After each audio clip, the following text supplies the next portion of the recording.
Today, we talk about the current state of the hobby market with Slab Sharks CEO Karn Rai, look at the top Outburst parallel sales to date.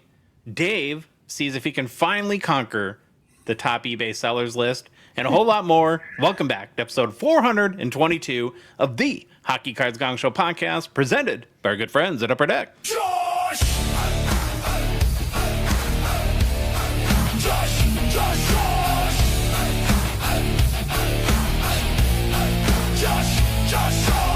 Loud collector, Phil! Loud collector, Phil!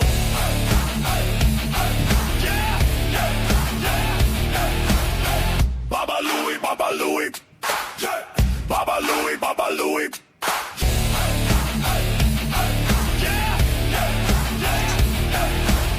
And California Dave! And California Dave! California Dave! Welcome to the Gong Show.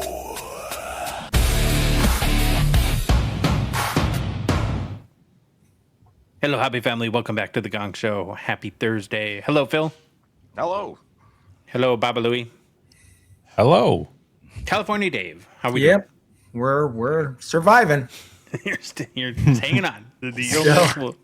Yeah, still trying to get over it, but All right. there's light at the end of the tunnel. Anybody have anything fun to report from life? I got my first. Oh, you go. Go ahead, Dave. No, mine's. I was gonna say I got my first playoff hockey game tonight, so let's go. Wow. So let's see if we can make it to the championship. And Dave also wonders why he's not getting better from his sickness. Yeah. Can't The stop, ice- won't stop. The ice makes you feel better. It's a common it's a common fact. Well, I can't argue with that. Yeah. Yeah. That's fair. The smell. I always played hockey yeah. better sick. Well, one smell it really does. It like kind of clears your sinuses and Loosens you I up, don't know. yeah. smell your buddy's gym bag. Just take a big walk. No, Yeah. that does worse for sure. Yeah, especially if it's Jay's. Oh man, his He's bag the is worst. so It's bad. smelly. Anything to report, Phil? Louis? No, I forgot what I was gonna say. Oh, that's been super important. Yeah. I'm good. All right. Break spots are posted for Gong Show breaks for Clear Cut release week. You can go to gongshowbreaks.com. Can't wait to rip into some 25-26 Clear Cut. From what I've seen so far, cards look great. Product looks fun. We'll be live on the Gong Show YouTube channel starting at 7:30 Eastern on Saturday. Again, grab your spots at gongshowbreaks.com. Friday Nights with Phil tomorrow. Big show. What's going down, boys? Yeah, Wet our we're whistle. gonna have we definitely have a game planned. It's going to be a lot of fun. We're almost at the end of summer, so I'm really excited to wrap up these dog days. David, do we have a guest? I'll have to double check. I have we a might few. have a guest. Yeah, so I have a few that are kind of lined up. So I gotta see which one is ready. So there Okay. should be somebody. Well, All we'll right. let you. Well, we're gonna have a good time. It'll be silly. No plan, no script, no filter. Well, I do have a filter. Yeah, it'll be fun. Come hang out with us if you got nothing going on. Dave has guest marinating for you, Phil. Yes, excellent. That's right. I just don't know which one yet, but there'll be somebody. Yeah. We do have a ton to get into today, but before we do, a reminder that our show, this show, The Gong Show Podcast, we're a Patreon podcast. We rely on the support of the good listener, good watcher to help us cover show expenses, produce more and what we hope to be better hockey card content, and then fund initiatives in a small way to grow the hobby. You can support our show for as little as $5 a month. Most importantly, though, you get access to our Discord and our wonderful community there. We have our Behind the Bench, our Discord exclusive show. We just made another episode public on Wednesday, so go check that out if you want to get a hint of what that's like on the Gong Show YouTube channel. We're doing a Hockey Hall of Fame again this year. Nominations are rolling in. Where Discord community is nominating, I think, goalie cards right now for the Hockey Card Hall of Fame there. Okay. And just meet great people. Fantasy hockey, 5K challenge. We do lots of fun stuff. If you want to support our show and join our community, just go to our website, hockeycardsgongshow.com, click on the Become a Patron link at the top of the page, or go to Patreon directly, patreon.com, search for us. We are The Gong Show. There's a link in the show description, both YouTube podcast apps, our Instagram and TikTok profile, too. All right, Bob Louie, what's the game plan for today, buddy? Game plan for today is starting off with Get to Know Your Hall of Famers. Then we have a little chat with Hobby Market Update with Slab Sharks' own Karn Rai. After that, we'll get into some hobby news. Then it's the top 10 Outburst sales, highest Outburst sales of all time. Did I say that right? Yeah, Sure. sounded I good. don't know. We'll go with that, though. Then we'll finish up with some personal pickups. Thank you, Louis. Let's get today's show started with our Get to Know Your Hall of Famers series. It's where we're profiling every Hockey Hall of Fame player that ever lived. We started with the first Hall of Fame class in 1945, have since been working our way to the present day. Today, boys, we start with the class of 1983. But before we get to our selected player, let's take a look back and see what was going down 43 years ago now in the year of our Lord, 1983. The Cold War reached one of its most tense periods in decades. President Ronald Reagan dramatically increased pressure on the Soviet Union and publicly referred to it as an evil empire. Ooh, Very shots Star fired. Warsian there. The Death Star. Reagan announced the Strategic Defense Initiative, an ambitious proposal to develop technology capable of defending the United States against nuclear missiles. Critics quickly nicknamed the program Star Wars. On September 1st, the Soviet Union shot down Korean Airlines Flight 007 after the passenger jet accidentally entered Soviet airspace. All 269 people aboard were killed, dramatically escalating tensions between the United States and Soviet Union. NATO's Able Archer military exercise later that year was interpreted by some Soviet officials as potentially making preparations for a real nuclear attack, making 1983 one of the most dangerous years of the Cold War. On October 23rd, a suicide bomber attacked the U.S. Marine barracks in Beirut, Lebanon, killing 241 American military personnel. Do you have any good news? We'll get to it. It's all military and death. Yeah, this is what's happening in the world. Oh, okay. 2 days later, the United States invaded the Caribbean island of Grenada following a violent political crisis and military coup. The continuing AIDS epidemic became increasingly serious public health crisis as researchers worked to understand how the disease was transmitted and what caused it. See, here's the thing. For everyone that thinks the world is so bad today, it's always kind of stunk. The world's never been better than today, There you go. unfortunately, which is crazy, but it's true. Scientists at the Pasteur Institute in France identified a virus associated with AIDS, an important step toward discovering HIV as the cause of the disease. Sally Ride became the first American woman in space when the Space Shuttle Challenger launched on June 18th. She served as a mission specialist aboard STS-7. Ride's flight came exactly 20 years after Soviet cosmonaut Valentina Tereshkova became the first woman in space. Challenger itself made its first flight earlier in 1983, becoming NASA's second operational space shuttle. The first mobile phone approved for commercial use in the United States arrived with Motorola's Dynatec 8000X. The brick-sized phone cost nearly $4,000 and offered only about 30 minutes of talk time. On January 1st, ARPANET officially switched to the TCP/IP communications protocol, a milestone widely regarded as one of the foundational moments in the development of the modern internet. Microsoft in 1983, boys, introduced its first version of Microsoft Word, originally called Multi-Tool Word. Repetitive. Nintendo released the Family Computer, or Famicom, in Japan, the console that would later be redesigned and introduced to North America as the Nintendo Entertainment System. The video game industry crashed spectacularly in North America as oversaturation, poor quality games, and competition from home computers devastated the console market.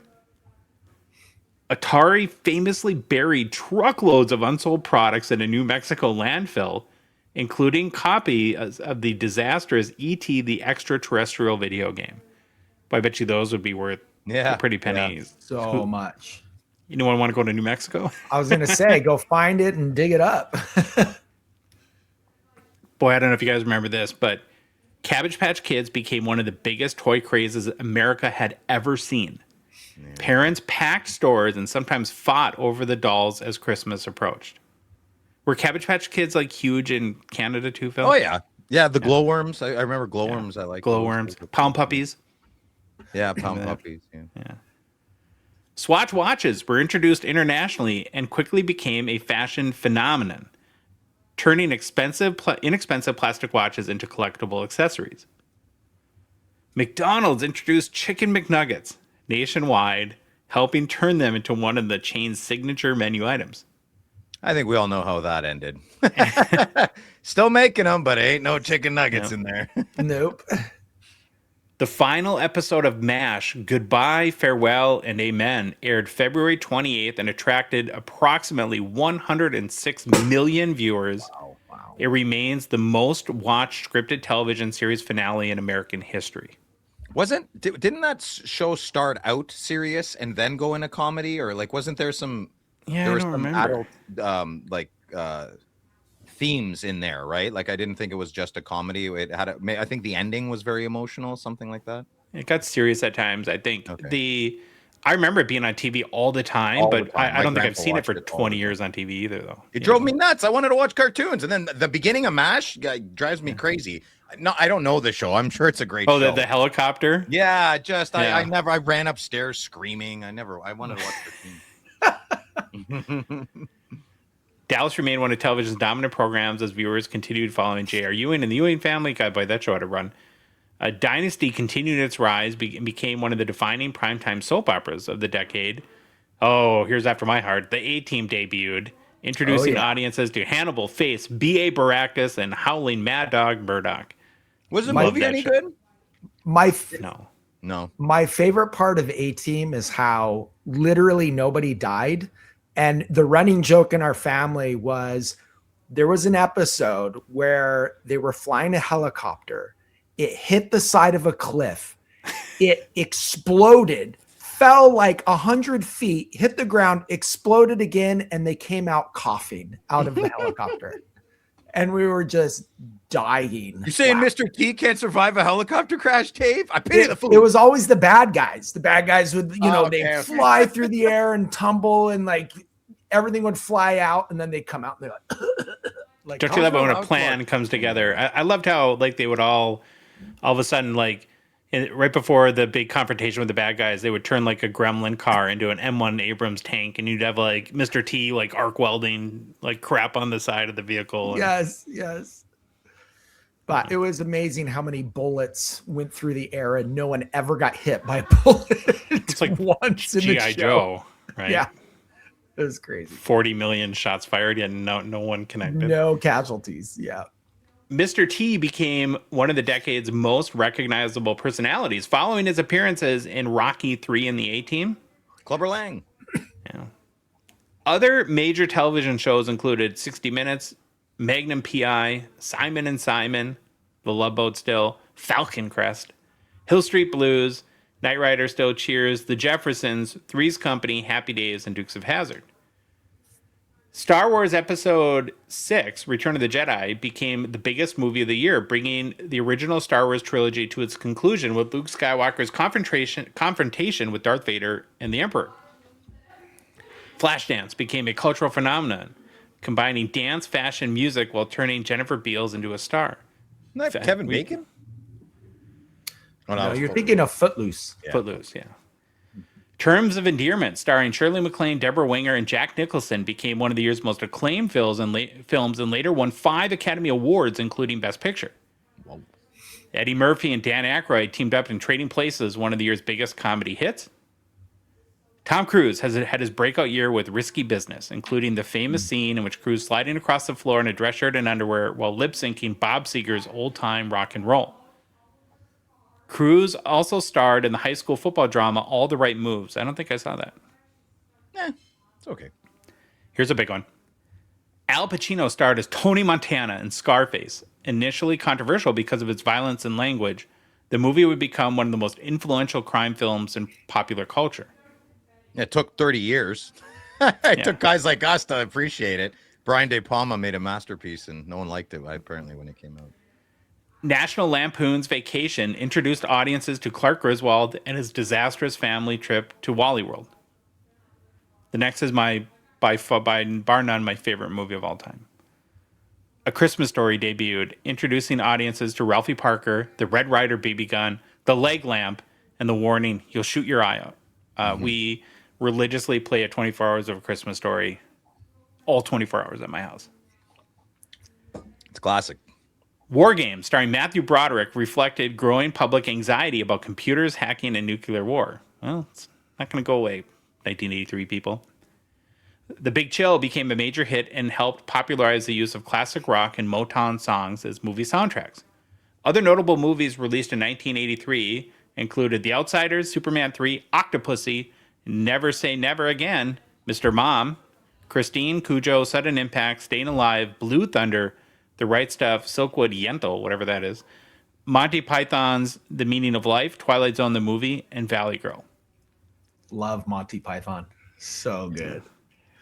Michael Jackson dominated popular culture throughout 1983 as Thriller became a worldwide phenomenon. Billie Jean and Beat It both reached #1, while their groundbreaking music videos helped establish Jackson as MTV's biggest superstar.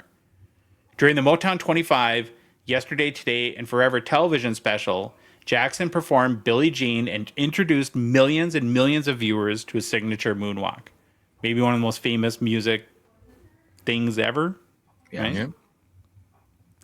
On December 2nd, Jackson released the nearly 14-minute Thriller music video featuring zombies, elaborate choreography, and movie-quality production. It transformed expectations for what music videos could be. Every Breath You Take by the Police was Billboard's #1 song of the year.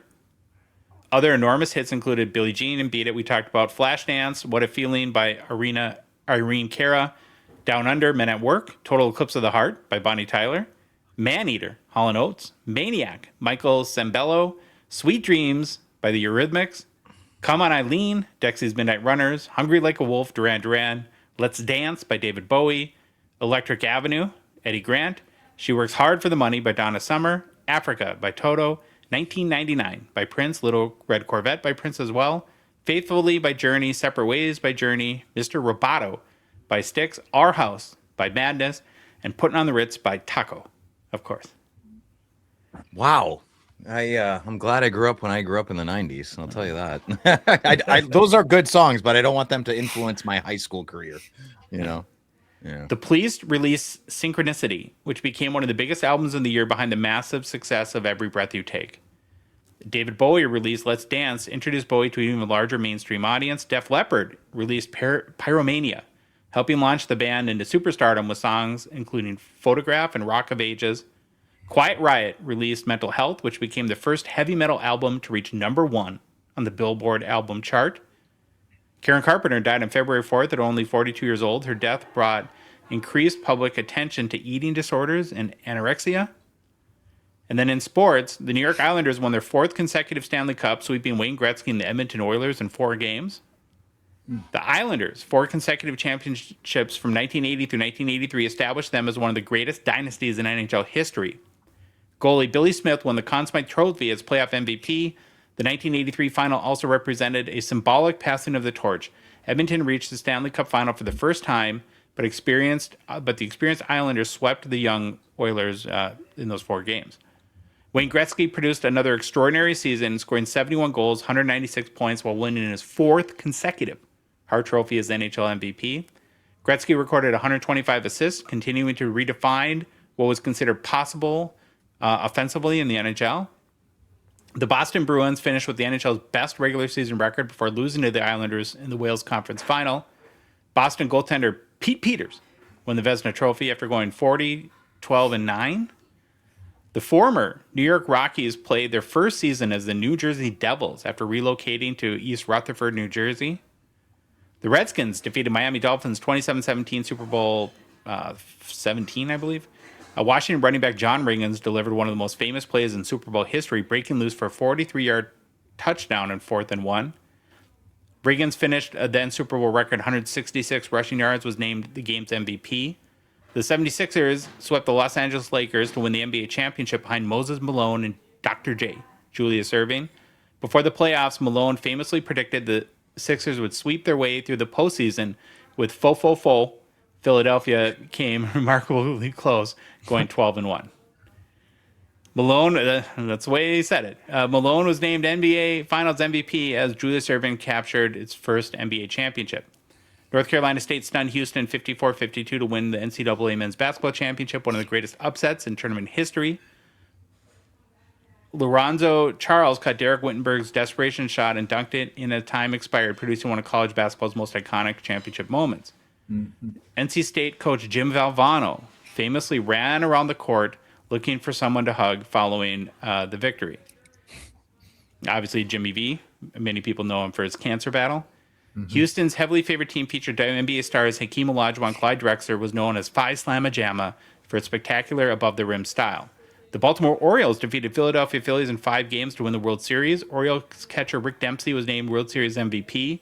Baltimore star Cal Ripken, only then 23 years old, won the American League MVP award after leading the league in hits, runs, and doubles.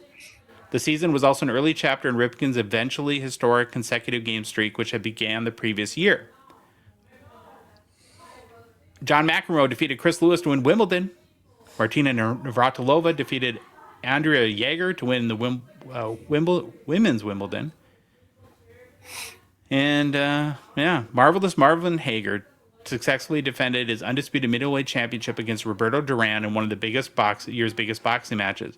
Larry Holmes remained heavyweight champion, surviving a surprisingly difficult challenge by Tim Witherspoon in a split decision victory. And that was sorry, go ahead. That was 83. Holy crap! Yeah. Wow, that's a pretty big. Okay.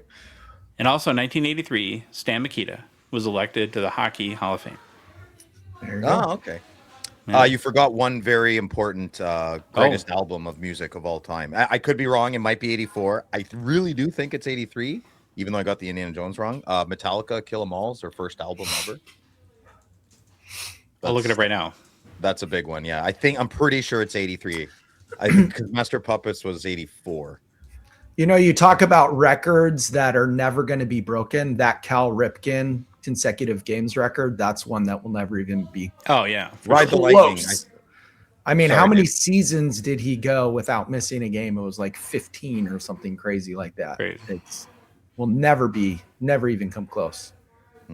Well, Phil, we stand corrected. You were right. Metallica's debut album, Kill 'Em All, was released on July 25th, 1983. That's a big one. It's their first one. Even if you don't like Metallica, you gotta that's a special album, you know? Well, and then I think it was Ride the Lightning after, and then Master Puppets. I'm not sure. Yeah. Okay. We always get like the death metal commenters when we do that saying, you forgot about I got you, boys. I got you. Suicidal Sister Slayers. And it's like, yeah. I like some of that music too. Stan Mikita lived from 1940 until passing away at the age of 78 in 2018. He was born in, I think, Sokolce in the Slovak Republic, later died in Chicago. Stan was a right shot center, played hockey at 5'9", 169 pounds, in a career that lasted from 1958 until 1980, which is incredible. He played for only the Chicago Blackhawks. That's a great picture. Good job, Louie, on that one. That picture goes hard, baby. Yeah, that's fantastic. That's a great picture. That is awesome. In 1,394 career games, Mikita scored 541 goals, added 926 assists for 1,467 points and 1,270 penalty minutes. In 155 career playoff games, scored 59 goals, totaled 150 points with 169 penalty minutes. Mikita was a 2-time Hart Memorial Trophy winner, a 4-time Art Ross Trophy winner, won the Lester Patrick Trophy in 1976. He was a 6-time NHL First All-Star Team selection, a 2-time NHL Second All-Star Team selection. He did win 1 Stanley Cup in the year 1961. After retiring from hockey in 1980, he became a golf pro at Kemper Lakes Golf Club. That's awesome. Are you serious? That's amazing. Like a club pro. And had other entrepreneurial interests. He owned a company. He owned the company. Check this out. Speaking of like chicken nuggets, that produce the small sauce containers you get with the chicken nuggets. So if you get barbecue sauce, how do you get involved in something like that? No.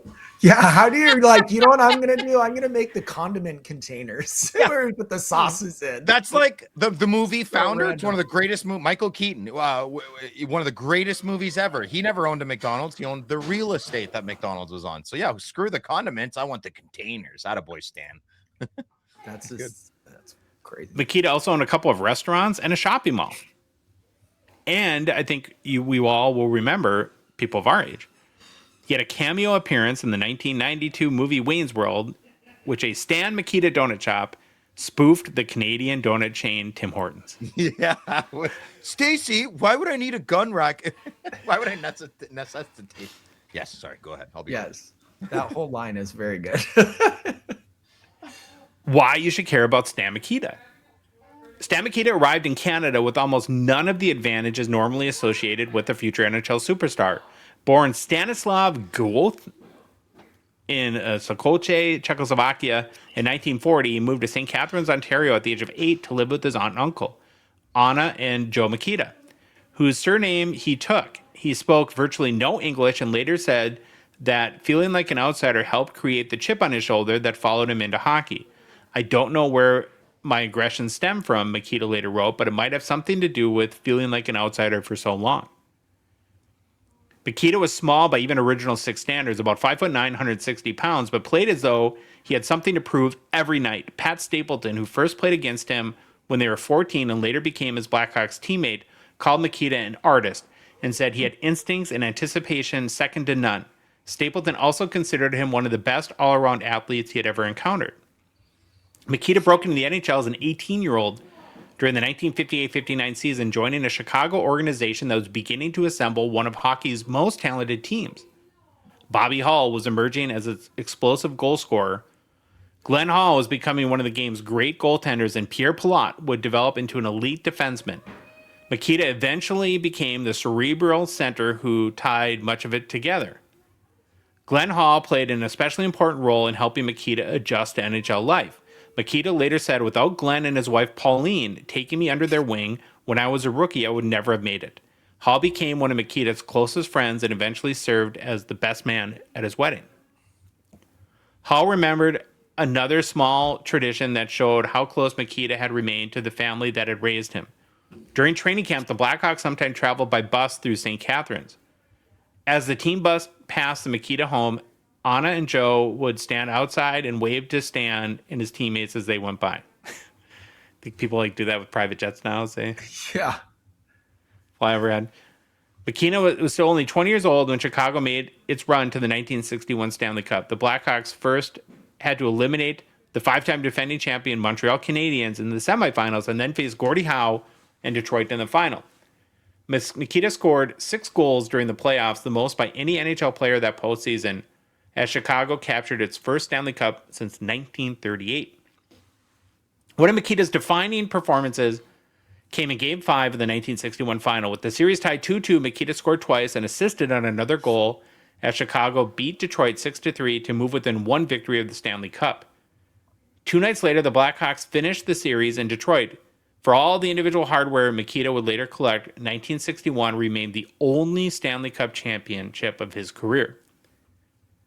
Mikita developed into the center of Chicago's most famous scooter line, most notably with right wing Ken Warham and left wings Doug Moens and Ab McDonald.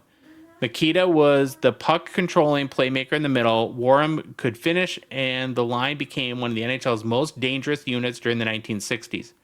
Pat Stapleton remembered that Mikita rarely wasted motion. He never confused activity with results. Stan always had the puck. Mikita's relationship with Bobby Hull was one of the great superstar pairings of the original 6 era. Even though they did not always play on the same line, Hull supplied overwhelming speed and perhaps hockey's most frightening shot. Mikita controlled games through anticipation, passing, and puck possession. Hull once joked about an early positional switch by coach Rudy Pilas. Rudy decided I was too dumb to be a center, and Stanley was too smart to be a winger. That's kind of funny. Mikita and Hull also became responsible for one of the hockey's greatest equipment revolutions, the curved stick blade. The most famous version of the story says Mikita damaged or bent a blade and discovered that the warp stick caused the puck to come off faster and behave differently. Soon Mikita and Hull were deliberately bending wooden blades using heat, water, door jams, and whatever other methods they could devise. The banana blade spread across the NHL and eventually became so extreme that the league was forced to regulate stick curvature. Mikita's curve was apparently ridiculous, even compared with Hull's. Canadiens great Yvon Cournoyer remembered the curve Bobby had wasn't too bad, but Stan's was a boomerang. He didn't take many backhands with it, Dave Keon remembered, that Mikita's nevertheless learned how to pass off the heel of the stick while using the enormous curve as a shooting weapon. The curved stick was considerably less entertaining if you happened to be his own goalie. Glenn Hall recalled facing Mikita's unpredictable shots in practice and simply said, "Practice was no fun." Karn Rai joked that Mikita was sometimes more dangerous for his own goalies because nobody could be certain where the puck was going. So he had a lot less control with a very aggressive curve there. Mikita could be brilliant, but early in his career, he was also one of hockey's great pests. He topped 100 penalty minutes repeatedly, chirped officials, retaliated when opponents hit him, and was willing to slash or fight despite being significantly smaller than most of the men he challenged. Tony Esposito later explained that players knew Mikita would always respond. If you messed with Stan, you got something back. Dave Keon and Mikita had a dislike for one another that stretched all the way back to junior hockey. Keon played for St. Michael's while Mikita was with St. Catharines, and the rivalry carried directly into the NHL. Keon later remembered, "I would play against Stan 14 games every year in the NHL. I didn't like him, and I don't think he particularly liked me." But Keon emphasized that the hostility never prevented him from respecting Mikita's greatness. Do you guys wish that there was a little more, like a positive, like not like a thuggy sort of way, but it's like everyone just gets along so well. Heroes and villains. Yes. We need more of that. Mikita also learned one of hockey's oldest lessons the hard way. Don't antagonize Gordie Howe. As a young player, Mikita once slashed or high-sticked Howe and then apparently continued reminding him afterward that he had gotten away with it. Howe waited months for his opportunity. With play moving towards the opposite end and the officials looking away, Howe reportedly dropped Mikita with a single punch. As Mikita struggled to recover, Howe skated over and said, "Hey, Stan, did you get the number off the truck that just hit you?" So, that's not good, right? Like I understand that was old, but to cold cock, we all lived through Todd Bertuzzi being vilified and wanting him sent to the gulag for what he did, right? To Mr. Moore. And I've seen way worse in my Bantam House League, 10 times worse. So let's just recap. Gordie Howe cold cocked someone right in the face, and it's all good. He's Mr. Hockey. Yeah, at some point there's a shift there. You're right. Yeah. Mikita eventually realized that opponents had discovered an easy way to neutralize one of Chicago's best players. Just make him angry. He amassed a staggering 154 penalty minutes in 1964-65, despite also winning the NHL scoring championship. Teams knew that provoking the 160-pound superstar could put him in the penalty box instead of on the ice creating goals. The person who finally convinced Mikita to change wasn't a coach. It was his young daughter, Meg. After seeing her father sitting alone in the penalty box while his teammates remained together on the bench, she asked why he always had to sit by himself. Mikita later recalled asking why Uncle Bobby could sit with his friends while Daddy had to go across the ice alone. "I almost cried," Mikita said, "because as a 6-year-old, she knew better than I did." The transformation was extraordinary. Mikita went from 154 penalty minutes in 1964-65 to 58 the next season, then just 12 in 1966-67, and 14 the season after. He stopped arguing constantly with referees, cut down on retaliatory stick fouls, and refused to allow his opponents to bait him. But according to Pat Stapleton, the competitiveness never disappeared. He was always a competitive guy. He was always the lead dog. That change produced one of the most remarkable seasons in NHL history. In 1966-67, Mikita recorded 35 goals, a league record 62 assists for 97 points, tying Bobby Hull's NHL single season scoring record. He later won the Art Ross Trophy as a scoring champion, the Hart Trophy as the league MVP, and the Lady Byng Trophy for sportsmanship, the first player to ever win all three in the same season. Then Mikita did something even more remarkable. He did it again in 1967-68. He again won the Art Ross, Hart, and Lady Byng trophies, giving him consecutive seasons with scoring title, MVP, and sportsmanship trifecta. No other player in NHL history has duplicated that accomplishment in consecutive seasons. His transformation from one of hockey's most penalized stars into a 2-time Lady Byng winner remains one of the strangest career evolutions the sport has seen. For a glimpse at Mikita's offensive dominance during that period, on December 6, 1967, he scored 4 goals in Chicago's 7-2 victory over Pittsburgh. Photographs afterward showed Mikita posing with 4 pucks. At the midpoint of that season, he and Bobby Hull were locked in such a close scoring race that the two jokingly posed for for photographers arm wrestling to determine who was really number one. Mikita also became one of the NHL's early full-time helmet wearers.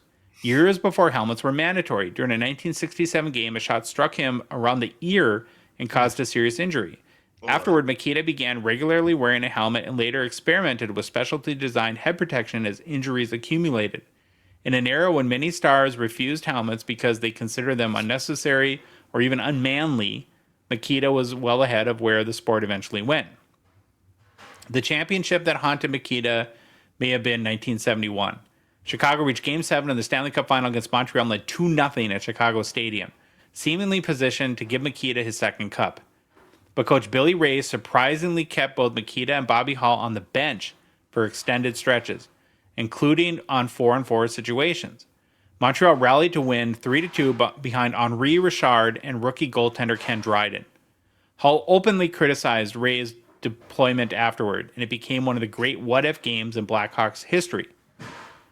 The 1972 Summit Series gave Mikita one of the most emotional experiences of his career. Despite being one of Team Canada's alternate captains, Canada's extraordinary depth at center limited to just 2 of the 8 games against the Soviet Union. But after the famous series ended in Moscow, Canada traveled to Prague to play Czechoslovakia in a game especially arranged in Mikita's honor. The boy who had left that country 8 years old returned as an NHL superstar and was put back into the lineup and was introduced before his birth country's fans. The building erupted for him. Mikita's body was already beginning to betray him by the early 1970s, but he kept producing. In 1972-73, he broke his heel and missed 21 games, yet still scored 83 points in only 57 games. Then, while dealing with both the injured foot and significant back pain, he produced 20 points in 15 playoff games as Chicago reached another Stanley Cup final. Montreal defeated the Blackhawks again, but Mikita's performance, while injured, became another example of the durability Tony Esposito admired in his undersized teammate. By the time chronic back problems finally forced Mikita to retire after the 1979-80 season, he had played his entire 22-season NHL career with one franchise, finished with 1,394 games, 541 goals, 926 assists, and 1,467 points. At the moment he retired, only Gordie Howe and Phil Esposito had accumulated more points in NHL history. Wow. His resume included a Stanley Cup, 4 Art Ross trophies, 2 Hart trophies, 2 Lady Bings, multiple All-Star selections, the popularization of the curved stick, and nearly 2 decades as the identity of Chicago hockey.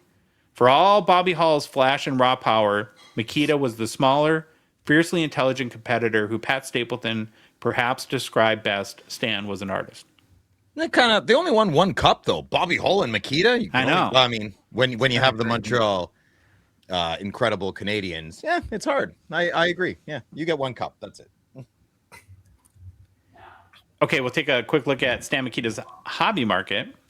So his rookie card is in the 1960 top set, card number 14.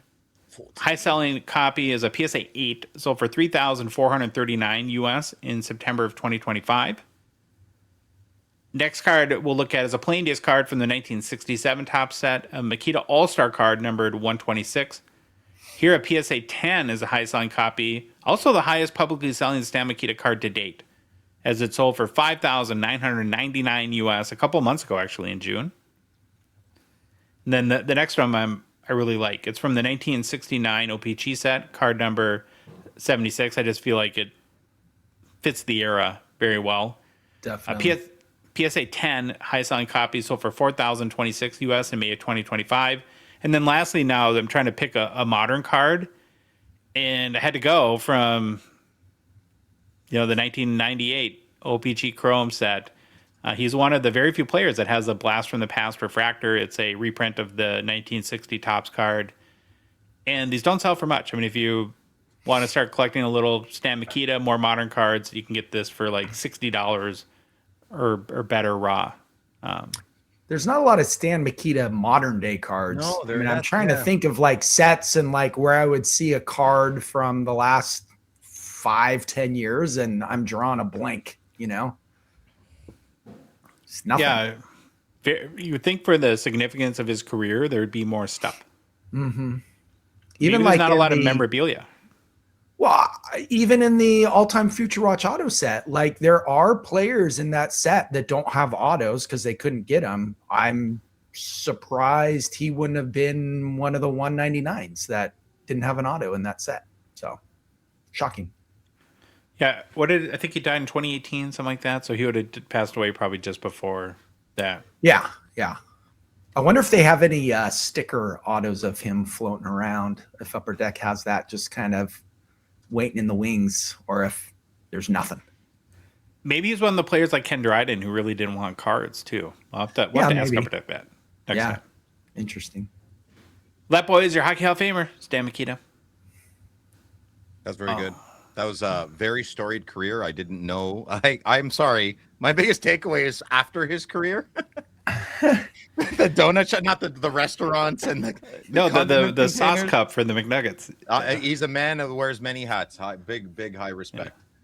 Well, it also shows you what motivation you have from your children. You know, like your kids. You know, when there are things that when your kids say something, it really sinks in. You know, so they can humble you really fast. Yes, they can. Yep. Well, boys, it's been a minute since we chatted with Slab Sharks CEO Karn Rai. I thought it would be a great time on the heels of the big Celebrini sale, and it turns out he was a bidder in the auction. Also wanted to see what's going on with Slab Sharks, if there's anything new planned, or they're always working on something. So here's our conversation with Karn from the other day. It's a pleasure to welcome Karn Rai back to the Hockey Cards Gongshow podcast. Karn is the CEO of Slab Sharks. Hi, Karn. How are you doing? Great. How are you, Josh? I am very good. Were you surprised that the Macklin Celebrini 101 sold for almost 1.3 million US? I would say yes. I was pretty surprised, especially speaking to all the bidders involved. Obviously, a card like this, we all get together and speak on it, and we talked about what we thought the values were, what the card was going to go for, and it was definitely not. We didn't think 1.3. That's for sure. So it was a fantastic sale. I was at the Foo Fighters concert bidding on it myself, so it was a fun environment. Oh, you were. Where did you tap out at, if you don't mind, or what do you think the value of it was worth to you? Personally, I thought the card was worth $600,000. The bounty that we gave, and then we got a lot of heckle for it being a low ball, which obviously ended up being a little bit of a low ball. But on that note, you got to understand, like being in this hobby for 11 years and seeing it, go from where it was to now, it's becoming hard to kind of value these 101s, and especially when it's such a new era. I've always been in big cards like basketball cards and soccer cards, and those cards hit $1 million, 1.5 million. And you were able to make offers and bounties based on, looking at another card and what it has done. And you could figure it out. But with hockey, it was complete new age. Like it was not something that was comparable to anything else. My comparisons were 3 years ago, 4 years ago. I bought the McDavid rookie shield from Ultimate, the auto, which some consider his best card ever.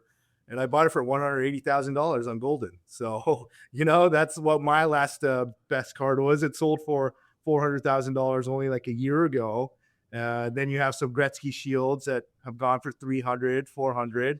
So I said, hey, look, this is going to be a bounty that's higher than any modern card ever. I felt pretty comfortable with it, but lowball.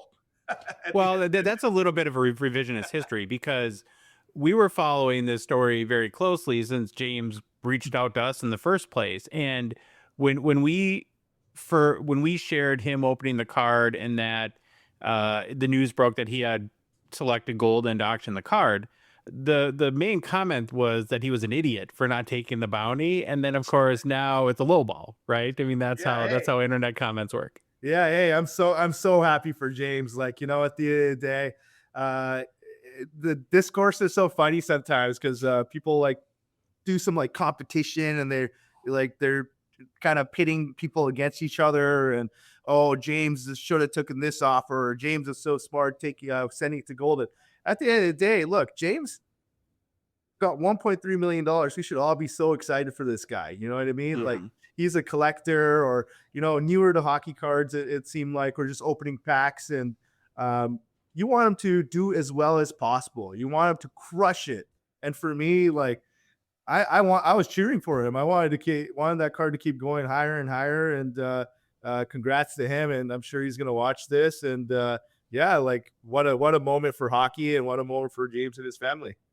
When you first put the bounty for 600,000, were you kind of like in your head prepared though, when you do bounties like this, that it might cost a little bit more? This is just kind of like the starting rate, or you're really like, okay, if I put a bounty out for something, that's what I value it out. That's kind of where it's at. And there's not really room for negotiation, I guess. I always say it's the start of a negotiation personally, Okay. right? Like for me, it's getting my foot in the door of a card I really want. So my offer is based on, okay, I really believe in this card. I think it's a grail card. I think I want to put it in the Slab Sharks, vault. And I want to make sure that when the card gets hit, I'm at least spoken to about it. If I don't tell people that I want the card, they might not come to me. They might not even start a conversation. So for me, it's about starting that conversation, and we can go from there. I was like the guy that made the biggest bounty ever, like 5 years ago, for the Ovechkin Gold PNG 101, which was at the time $100,000, which was this wacky amount. Seems peanuts, right? Yeah, now it's peanuts, but it was this wacky amount back then. And I was this crazy guy offering on this big card. And it was the starting offer. I ended up buying the card. It was more than $100,000. The sellers, there was a group of sellers. They said, "Look, we think it's worth more." And I said, "Hey, thank you for coming to me first." And we got a deal done, and it was considerably higher than the bounty. So yeah, absolutely. It's more about having the person that pulls the card reach out to us, and hopefully, the Bedard, for example. I'm probably priced out on it now, to be honest. Like at Celebrini 1.3, you would imagine Bedard's probably 500. So I don't know about that, but do you have a bounty out for the Bedard? I don't as of right now, but it's a cool card is what I'm trying to say. Is like, hey, hopefully even the Celebrini bounty, maybe the Bedard guy, when it does get hit, comes to me and I can think about it. We'll see. Like, your mindset shifts so rapidly in this space. Like last week I was into this card, and this week I'm into this card. The card I loved a month ago, I don't think it's that cool anymore this month. It's just so rapid in terms of how our kind of mind shifts on what we like and what we enjoy, and so you never know. Yeah, we were just having that. Oh, sorry, Josh. Oh, go ahead, Dave. We were just having that conversation with our group chat where we have a bunch of people from the Gong Show there. Just, it's active all day.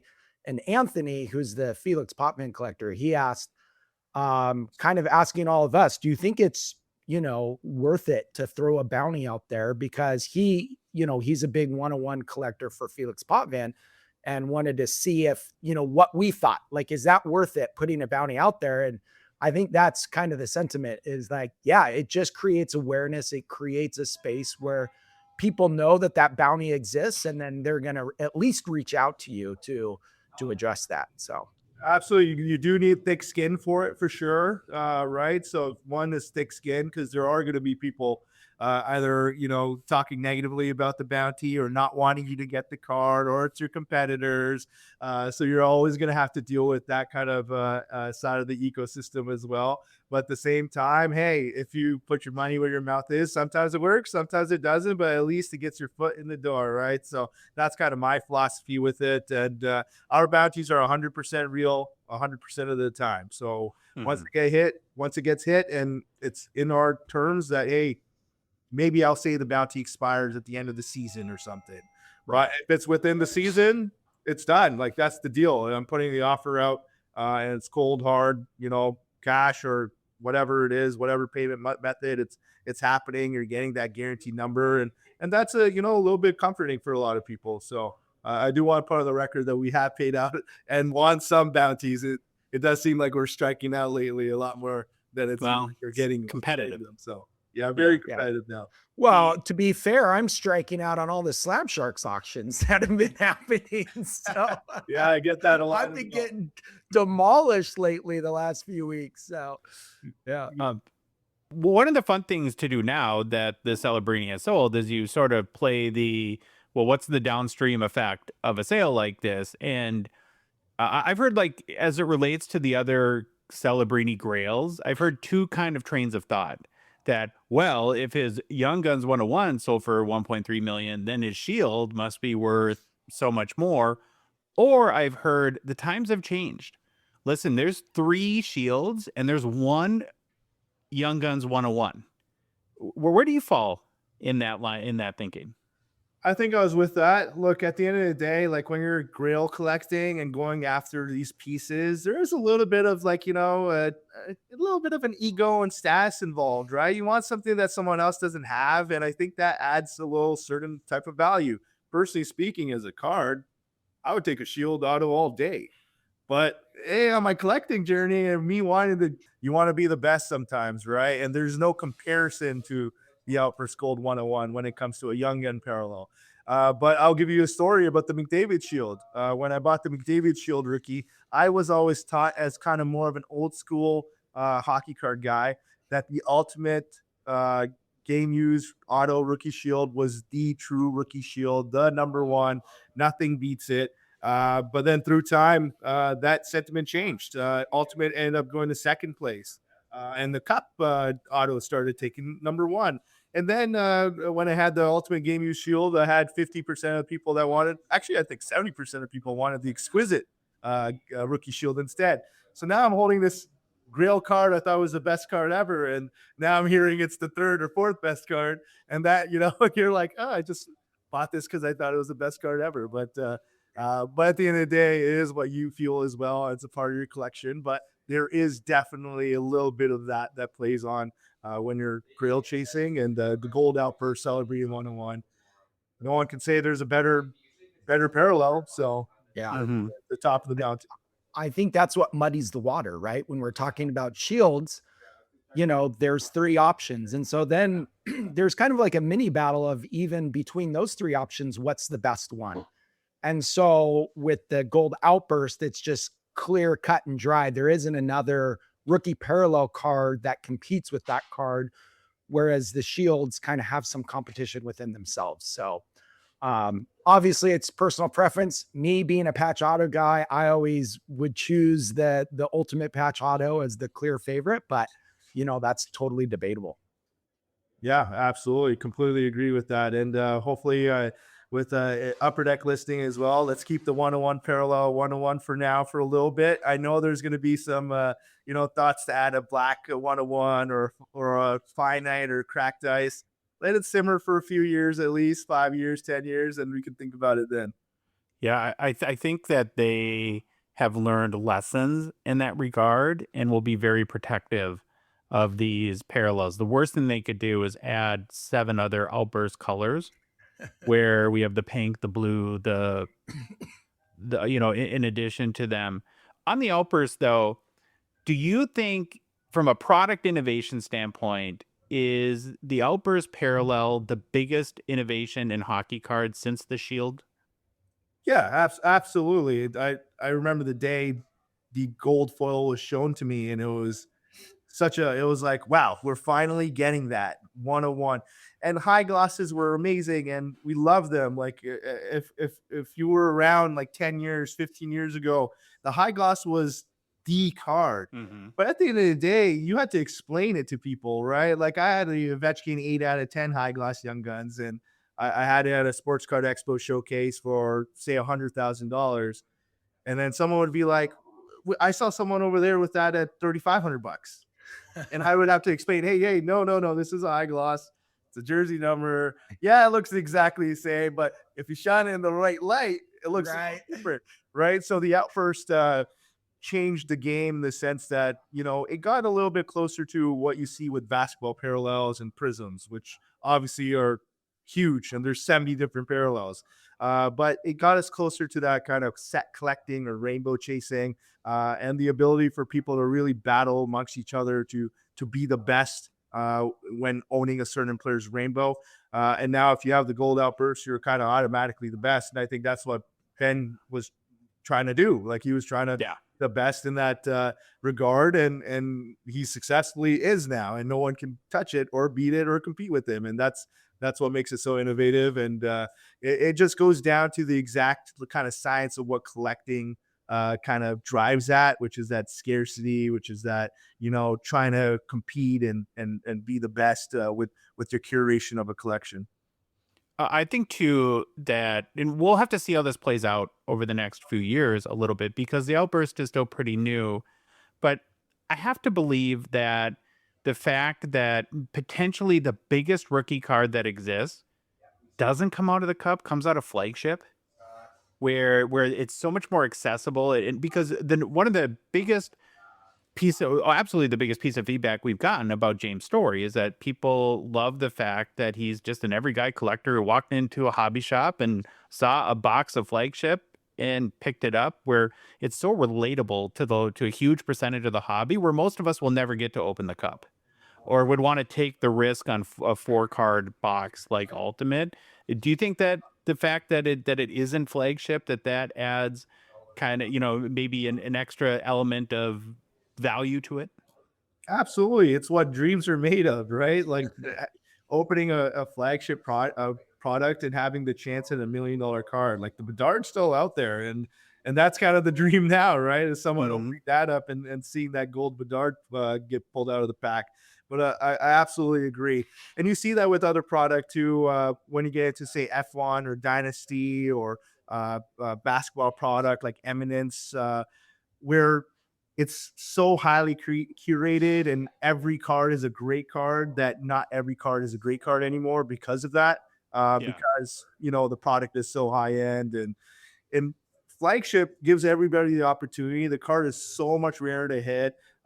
It's kind of like the 97, 98 PMGs, which was coming out of a $2 pack. It's got that, aura to, anyone can hit it. And what that does is, and everyone learns about it. So the whole hobby now understands what it is. There's no, play on awareness. You don't have to kind of educate anyone. Anyone that's opening those packs understands that that card is in there. And I think that creates that kind of vibe that, okay, there's a lottery ticket in this product. If anyone can get it. So it's cool. Mm-hmm. When the Celebrini sold, it fell 2 weeks shy of 4 years since the prior hockey $1 million public sale, which was one of the Wayne Gretzky rookies. How long does it take for the next one? Oh, that's a good question. Look, when I'm looking at the hockey market right now, I'm seeing a lot of opportunity. And now I just got to see, look, is it run by 4, 6, 7 guys at the top that are chasing the same cards? Or is there a lot of guys that are willing to go spend and make some, purchases that might be a little bit out there today, but shouldn't be if this is a real market, right? A Ovechkin RPA at $40,000, a Crosby at $45,000, McDavid BGS 9.5 is only a $70,000. I say only, but that's the context here is we're talking about high-end cards, so I want to be clear on that. Yeah. But McDavid BGS 9.5 is $75,000. A McKinnon is $16,000, but a Celebrini, we sold one for 110,000 Canadian, which was about, I think, 80 or 90,000 US. Look, Celebrini is amazing and probably going to be the best player in 5 years. Is he going to be the best player in 1 year, 2 years, 3 years? I'm still taking McDavid personally. Mm-hmm. Maybe even 4, maybe even 5, maybe even 6. So look, things have to catch up, right? I think if Celebrini is getting to that point where it's so bullish, there has to be that, analysis and math occurring on the other guys to now start closing that gap with the Celebrini market. If that happens, I think we're going to see another $1 million card. I heard there was one privately that did happen that was just shy of $1 million, but a little bit more of a trade. So we won't publicly record that in the system, but we should see one if this is legit. Yeah, I was going to ask you about that, actually. Then, Dave, I'll let you go, because you're more keyed into the private, we're dolphins or minnows. You're more in the whale category, and you're more keyed into that. How big is the hobby marketplace in the private world versus the public world? Like, I've always had a kind of perception that maybe even hockey more so than other sports or categories, like more gets done off of the auction sites than does on them. Am I correct in assuming that, or am I maybe overinflating the kind of what goes down privately? First of all, I think I'd rather be a dolphin. Dolphins are smarter, right? So I don't know about that. that's the first point. And the second point, yeah, there are a lot of private deals that happen, and especially with shields. I see a lot of shield transactions that even I'm not comfortable playing with because I am a little bit more of a data guy. I like reaching. I don't like reaching in hockey as much as other sports and other TCGs because I just feel a little bit more comfortable with it. But I hear, sales for shields at $80,000 to $120,000. The last comp is only 25. So that happens pretty significantly. Like a Steve Eisenman shield recently moved for a significant number. Lots of Ovechkin shields have moved. 6 or 7 have moved for pretty significant numbers. The comps are not close at all. So it happens, and that's the situation with hockey cards, where a lot of these bigger cards don't move through public markets, and because of that, it actually kind of hurts like where the market is going in general.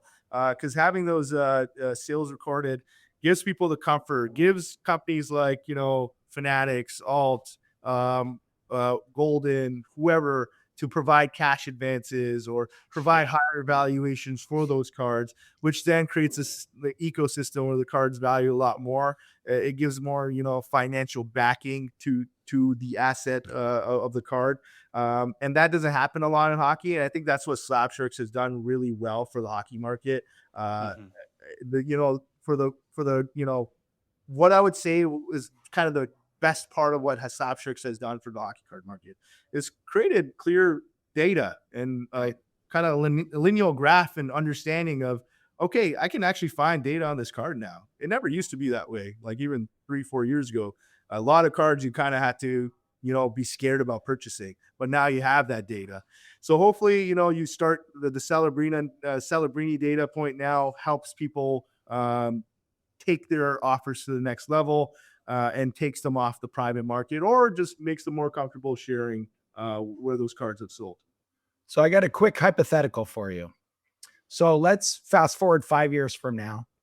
McDavid wins 2 cups, and that ultimate shield that privately sold for whatever you were saying, 300,000-400,000. Do you think that has a chance of hitting $1 million, or do you think it just doesn't have the legs like the Gold Outburst?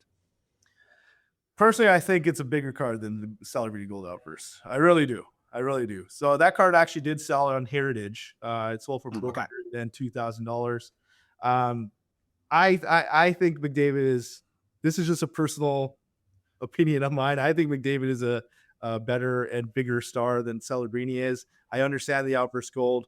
I think it's a bigger card, but I think the Celebrini Outburst Gold had a little bit more in that sale price than just value. It wasn't just Okay. It wasn't a little bit. It wasn't just an analysis on the market and where they thought the card was valued at. It was a grail hunt where it's like, I'm going to overpay. Two parties got to that point and they decided to go for it. But I do think the McDavid Shield would even do $1 million or close to it if it was auctioned again right now. Yeah. Well, all you need is 2. Right. And crazy things can happen in an auction. And maybe piggybacking on Dave's question a little bit, I was going to ask you this. It's related. So we've had 2 players now in hockey sell for more than $1 million. If you had to guess or place a bet on who the next one is, would McDavid be your bet, or is there someone else that you could see with $1 million public sale first? It could be. It depends. If the Crosby and Ovechkin grills come out, it could be that, like the rookie shield Crosby. Yeah, right. For example, I sold the rookie Crosby shield auto from Ultimate in 2021 for $120,000. The market has 10x since then. That card should be $1 million. 10x is like conservative. Yeah, that card should be $1 million plus. So if that came to market, which it probably won't. It all depends on what gets to market. Ovechkin, obviously, the Ultimate Shield as well.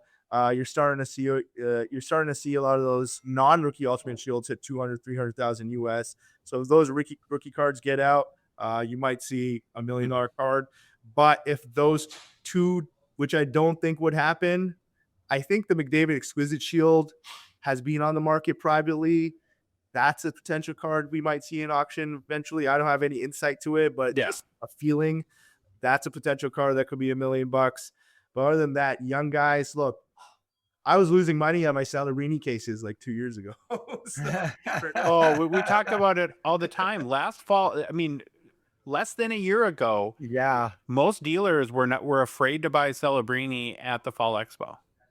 Yeah, And- no, and I was last- losing 10%, I think, on each case I was selling, and on a lot of cases. And it was just, Mitch Goff was dying down. Celebrini was okay. Bedard was, not playing to the hype level as we thought he was going to play. So now it's like, okay, well, I don't know. What if Gavin McKenna comes out and gets 120 points next year, and his debut Upper Deck comes out with the debut Shield patch auto rookie, something like that. Yeah. Maybe that goes for $1 million. Yeah. No, Yeah. but those are the kind of those ones that I don't want to say it doesn't make sense, but they're further to kind of assess from, afar. So, I would never have guessed that Celebrini and Gretzky would be the two guys. I would bet 10 times out of 10, it was going to be McDavid, Gretzky, or Crosby, Gretzky, or Ovechkin, Gretzky. Yep. And there you have it, Celebrini. So who knows? Yeah. You alluded to the market, which is, of course, is bonkers right now. And this year has been just nuts. I'm sure you get asked this, but when you're asked why, what's happening, what has created this, what's your thoughts on that? Yeah, I think there's a lot of financial instruments coming into the space. I think there's a lot of lending. I think there's a lot of, cash advancing. I think there's a lot of real players that are using, private equity dollars. There's startups that are raising funds and buying cards to create funds and raising money on those funds. A lot of, people that are, just the day-to-day collectors are, feeling more comfortable spending more of their disposable income on cards. And there's probably a lot of debt as well going into it. A lot of people that are putting things on credit cards because they're feeling comfortable that the card market's going to continuously go up. And it has for so long. So now that comfort's becoming this, absolute idea that it's never going to go down. And that's the part where it could get a little bit, scary. But you have such big money in it that, it'll probably keep it afloat for quite some time.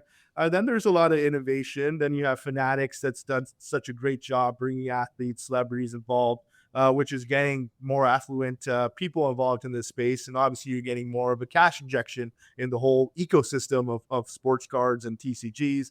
Then you look at globalization. We're shipping cards to Singapore. I shipped a card to Senegal today, a $50,000 card to Senegal, which I would never have thought to have done a couple of months ago even. So now you're getting to the point where there's a finite number of English cards, which are typically, the ones that are the most collected, being bought by the whole world. And it's becoming a true lifestyle collectible where, people used to show status with driving their Ferraris or wearing their Rolex or their AP. Now it's they're, holding a card in their pocket and you're starting to become identified by what your collection is. Benjamin, for example, his whole status and who he is as a person is completely anonymous, but the collection isn't. Everyone knows who he is, what he has, when he's bought this, when he's bought that. We know Craig Quazza. We know everyone knows GP, but GP could brand himself too. And so you start seeing, the curation of a collection is actually the forefront of your identity rather than who you are as a person. So when you get there, people are spending a lot of money on building that identity for themselves. And I think that's kind of what's driving it all. Now, will we ever see a correction? Look, guys, it's going to happen. When? No one will never know. It might be. Are you bear or bull right now on the next 6 months to a year? I like to call myself a bear and a bull. That's really not answering. I'm a bear, right? Calling out. Yeah, it's like, you want to be very, very calculated and you want to adjust for risk wherever you can at all times. So I want to churn as much as I can. I want to put my money in cards I feel to be more safe. The Celebrini Outburst Gold was personally not one where I was safe in holding. It was more of like a chase to own a hockey grill. But for example, if a Jordan, exquisite RPA out of 23 comes out, or a flashback RPA comes to the market, that's a card I feel a little bit more comfortable with because there's like history, significance. So I'm more bullish on those type of things, but a little bit more bearish on some TCGs that have high population. Hockey cards, I need to see a little bit more. I'm bullish on those cards that we've always loved and we've always bought and were always the grails and have not moved very much. Like I've mentioned very much already, like the Ovechkin Cup RPA. Or if you could pry like a Gretzky limited logos out of Wes Edwards' hands or something like that, then emblems of endorsements, limited logos, like those cool cards that we haven't really seen a huge uptick in. Even like the exquisite flashbacks, those are great cards too, and pretty stable. Those ones bullish, but could be a little bit bearish on some of these ones that are kind of blowing up a little bit too much, in my opinion. This is very anecdotal, but it has really surprised me. In the last week, I've never been, or the Gong Show has never been contacted by more new collectors that have hit big cards that don't know what they have. I had a great conversation last night with a guy who was trying to understand why a Macklin Celebrini Young Guns clear cut had a different photo. And I'm like, well, it's an acetate, buddy. It's not. So I had to explain to him what that was. And then three times yesterday, people, and actually in the United States too, which is probably a good sign for hockey, people that had no clue what they had. And which I am, I guess, reading into the tea leaves and saying that these are people that have probably in the last few months kind of gotten into it and went and got a few boxes, hit a big card, and now don't know what they have. And I'm just kind of curious in, not that you're going to share proprietary data from Slab Sharks, but are you guys seeing like any evidence that the hobby is growing new collectors, or is it just people spending more money? Oh, absolutely. Definitely new collectors and more cross-genre collectors, right? It kind of reminds me of 2018 to 2020 with soccer, for example. I went all in on soccer. I knew Mbappe, I knew Haaland, I knew Messi, I knew Ronaldo. Did I know the other guys? Absolutely not. When I hit them, did I have to ask my friends if this was a big hit? Yeah. And I think that's what we're experiencing in hockey, right? Like the cards are cool. You're starting to get more excitement from the Olympics as well. And it's getting to the point where people are, looking for more of an affordable rip, and Upper Deck's honestly done a great job with marketing and getting the athletes closer to the game as well, closer to collecting. So you're starting to see a lot more influencers in the card space, a lot more guys that were just making hockey content or specific team content now make hockey card content, which is completely new. So it's driving more, new buyers and new product openers, and that's resulting in the emails you're getting and the emails we're getting as well. So it's been a fun ride, and I think it's been great. And for soccer, which is a good point on what I was talking about earlier, 2018, 2020 was really early, and most of it crashed, but the really, really good ones didn't. The really good ones went crazy, and we've never had bigger soccer sales than ever before. But it's typically the Ronaldos, it's Messi, it's Mbappe, it's Haaland, and a few other guys. But there was a lot of players during that era that were selling for big money that have dropped 80, 90%. So will hockey get there? It's not there yet because really only Celebrini is really the one being pumped. But it's something to think about for sure. I'm sure you saw like the market skyrocket and double during the World Cup, and that brought everybody up for soccer. Yeah. I think it was always it's always like a lead up. So prior to the World Cup, everyone was buying soccer cards, so all the cards were going crazy at price. But then during the World Cup, people started selling all their soccer cards. Oh, okay. we started seeing a lot of uptick in our sales on soccer cards, but every auction house did as well, because everyone is anticipating, there's going to be more marketing and advertisement, and people are going to buy more cards, but actually the supply increases and the demand actually dwindles and the prices go down. But then in certain players, obviously, if you won the World Cup, you might see a further uptick. But you saw Messi Mega Cracks went all the way to 1.5 million, and then privately went all the way down to $800,000-$900,000. That's a $600,000 loss on the card, but still a $900,000 card. Which, by the way, in 2018 was $4,000, which that's wild. Yeah, that's wild. And it's crazy. To keep on the soccer theme or analogy for a second, and this is something that, we all have our factors, like when we're trying to predict or forecast or try to make our plays, who we look for. But I don't know what you want to call it, like personality or likability or Q rating, if you want to get into that, I think is incredibly important. And that, and the whole Erling Haaland, right? And so like the mainstreaming, him coming in his whole content series about, big giant Viking in America. And he's so personable and likable and had a great energy and was funny. That had to have had a dramatic impact on his card sales. Oh, absolutely. He was like the media darling throughout the whole World Cup. Yeah. And interestingly enough, his cards were pitted against Mbappe early on. And it was always, don't buy Haaland because he's never going to go far in the World Cup, or he might not even play in the World Cup. So that was like the whole thing. It was like, don't buy him, buy Mbappe. And there you have it. All of a sudden, Haaland was actually kind of in the dumpster for a couple of years there. His cards went significantly down for a couple of years. But hey, there you go. Couple of weeks, and it changes everything. That's why it's so hard to predict these things. You got to be on your feet. You got to be on your toes. You don't want to get lost in your own ideas. I always say, I'm always right and I'm always wrong. Like I always remind myself that you have to know that your mind is always going to play tricks on you, and you always have to look at the other side, and you have to make sure that you're calculated and you're seeing things on a day-to-day basis, right? So you want to check what's going on. And if you hate Celebrini cards today, I'll say, hey, Celebrini is overvalued today in my eyes. In 2 weeks, I might change that completely. I might say, maybe it comes out at the first 3 weeks and he scores 20 goals. I'm not going to have a confirmation bias and stick to this idea. And now I hate Celebrini and I want him to fail. I'm going to move my idea to, wait, actually, no, I was wrong. Celebrini is the real deal. I'm going to buy him now. And that is extremely important, to be agile with your own mind and your thoughts, because that's the way to succeed in this. What does he have to do to live up to the hype this year?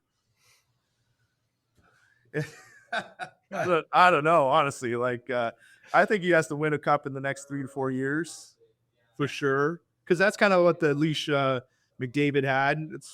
He had 6, but look, McDavid is better than Celebrini, in my opinion. Oh, yeah. There's no doubt. For me, I think it's like not even a debate, but I think Celebrini, the team is good, but I think they need. They give me a little bit of Toronto Maple Leafs vibes personally.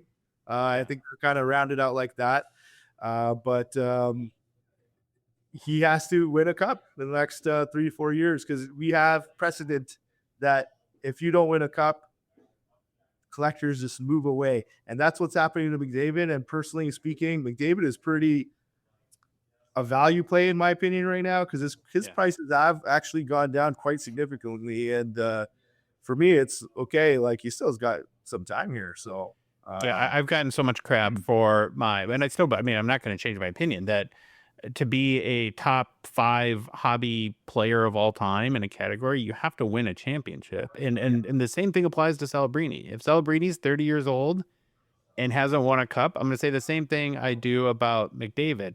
I also agree with you, though, that I think there's no question that if you needed to pick the best hockey player for your team today, you're taking Connor McDavid.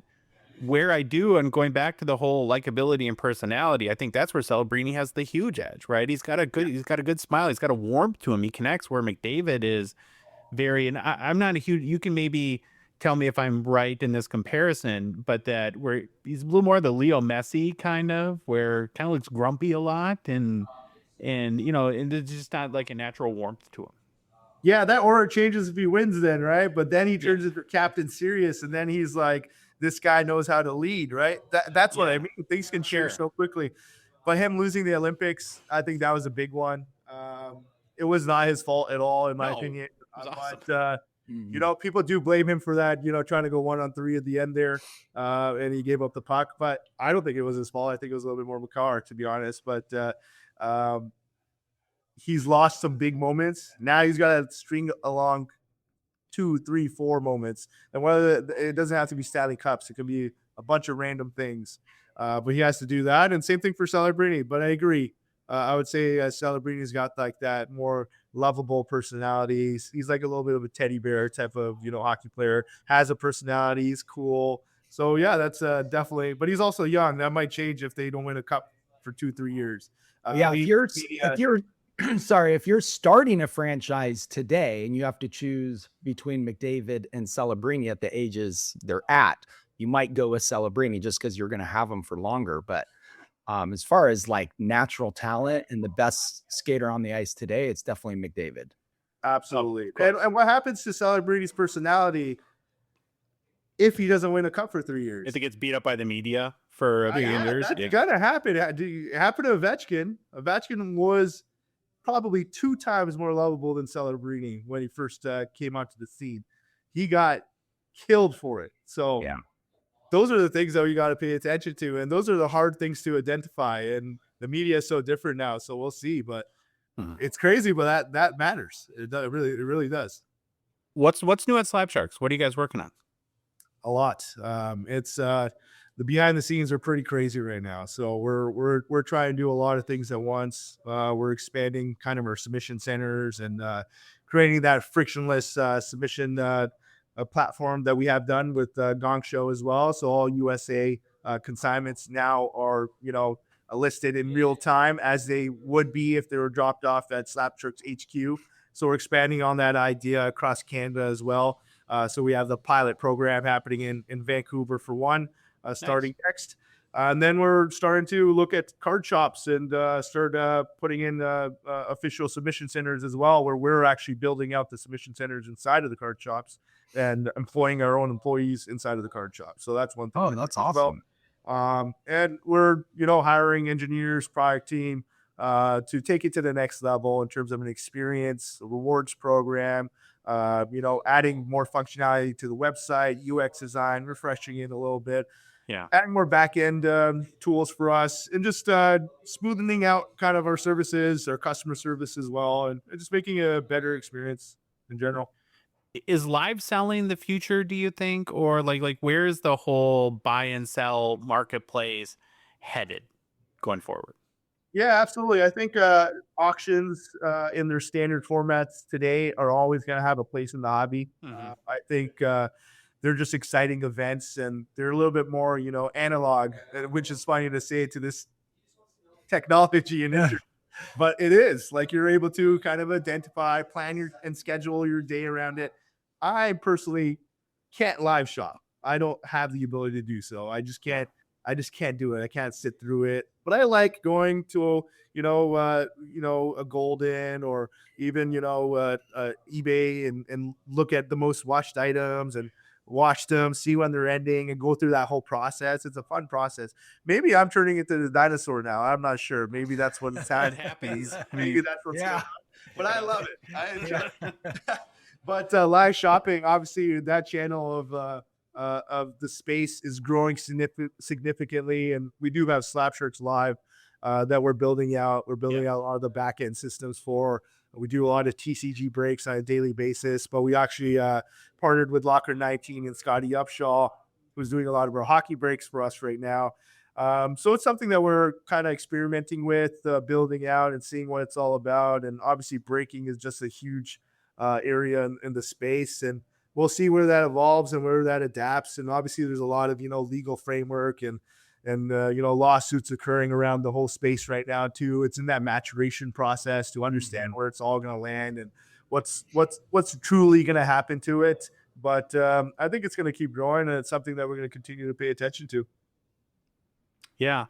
well, congratulations again. You guys and you and your partners have built an amazing company, and I think you had a vision, and you went all in, and it's there's not much that's felt like for the hockey hobby. I know that you have a huge TCG auction, and you're trying to diversify beyond that, but I think that you were willing to take a chance and to build something kind of that felt specifically for the hockey hobby. And what we've learned is that, we say all the time, this is a small but mighty hobby.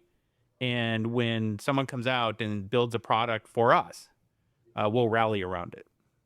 Yeah, absolutely. And I'm always going to be a hockey first guy. Hockey's it's my passion. It's hockey cards is my passion. I was that kid, like 8 years old, 9 years old, listening to NHL radio and just looking at my cards all day. And it's been that way ever since. And I just want to say, if there ever is any situation that, you want Slab Sharks to take care of, I'm talking to the listeners here, whether it's, a question or a concern, always reach out. Like, we're always happy to figure things out. And we do want to grow this in a positive manner. We want to continue growing this hockey hobby as a whole. And whether it be a feature, whether it be something that we did wrong, we're always ready to fix and find solutions and build on those things. So as we get bigger and bigger, we're gonna get a little bit more of that, the nastiness of what comes in a bigger company.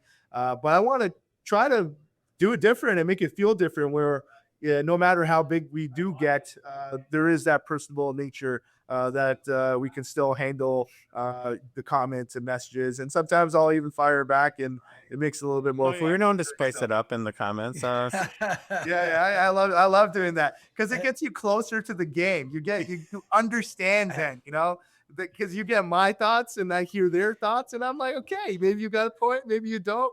I'm like clear with that, right? So, but I love it. I love doing it because I think it makes us better, and it pushes us forward. All right, Karn. Well, this is very great information. Very much appreciate you. Obviously, we partner with you guys, and we do it for a reason, because we think that you offer a fantastic service for the hobby, and we're very happy to be aligned with Slab Sharks. Absolutely. Can't wait for the future, guys. All right. Thanks to Karn for coming back on the show. I don't know. I thought he had a lot of good stuff to say. Dave, what about you? Yeah, I mean, we talked a lot about the market and the rising of the market, and just how everything continues to just steadily climb upward with no sight in end. So it'll just be very interesting to see, how long that this market continues to climb. Is it just going to continue to climb? And we're going to see a dip? Is it going to fall? Nobody knows. It's just enjoying the ride as it goes. Well, Phil, when we talked to Karn, you were making trees look pretty. Yeah. Okay. Yeah. I didn't usually try to watch the video before the podcast, but I did not. I apologize. That's okay. One of the things questions we asked him and this really surprised me, is with the Celebrini sale and all the popularity of these outbursts, could there be a new sheriff in town when it comes to the King Kong of hockey cards over shields? And I asked the question, and the question in the back of my mind, I'm thinking, well, Karn is immediately going to say, no, the shields are still the top dog. Kind of didn't, though. He kind of hinted that this might be an outburst world, and we're all just living in it.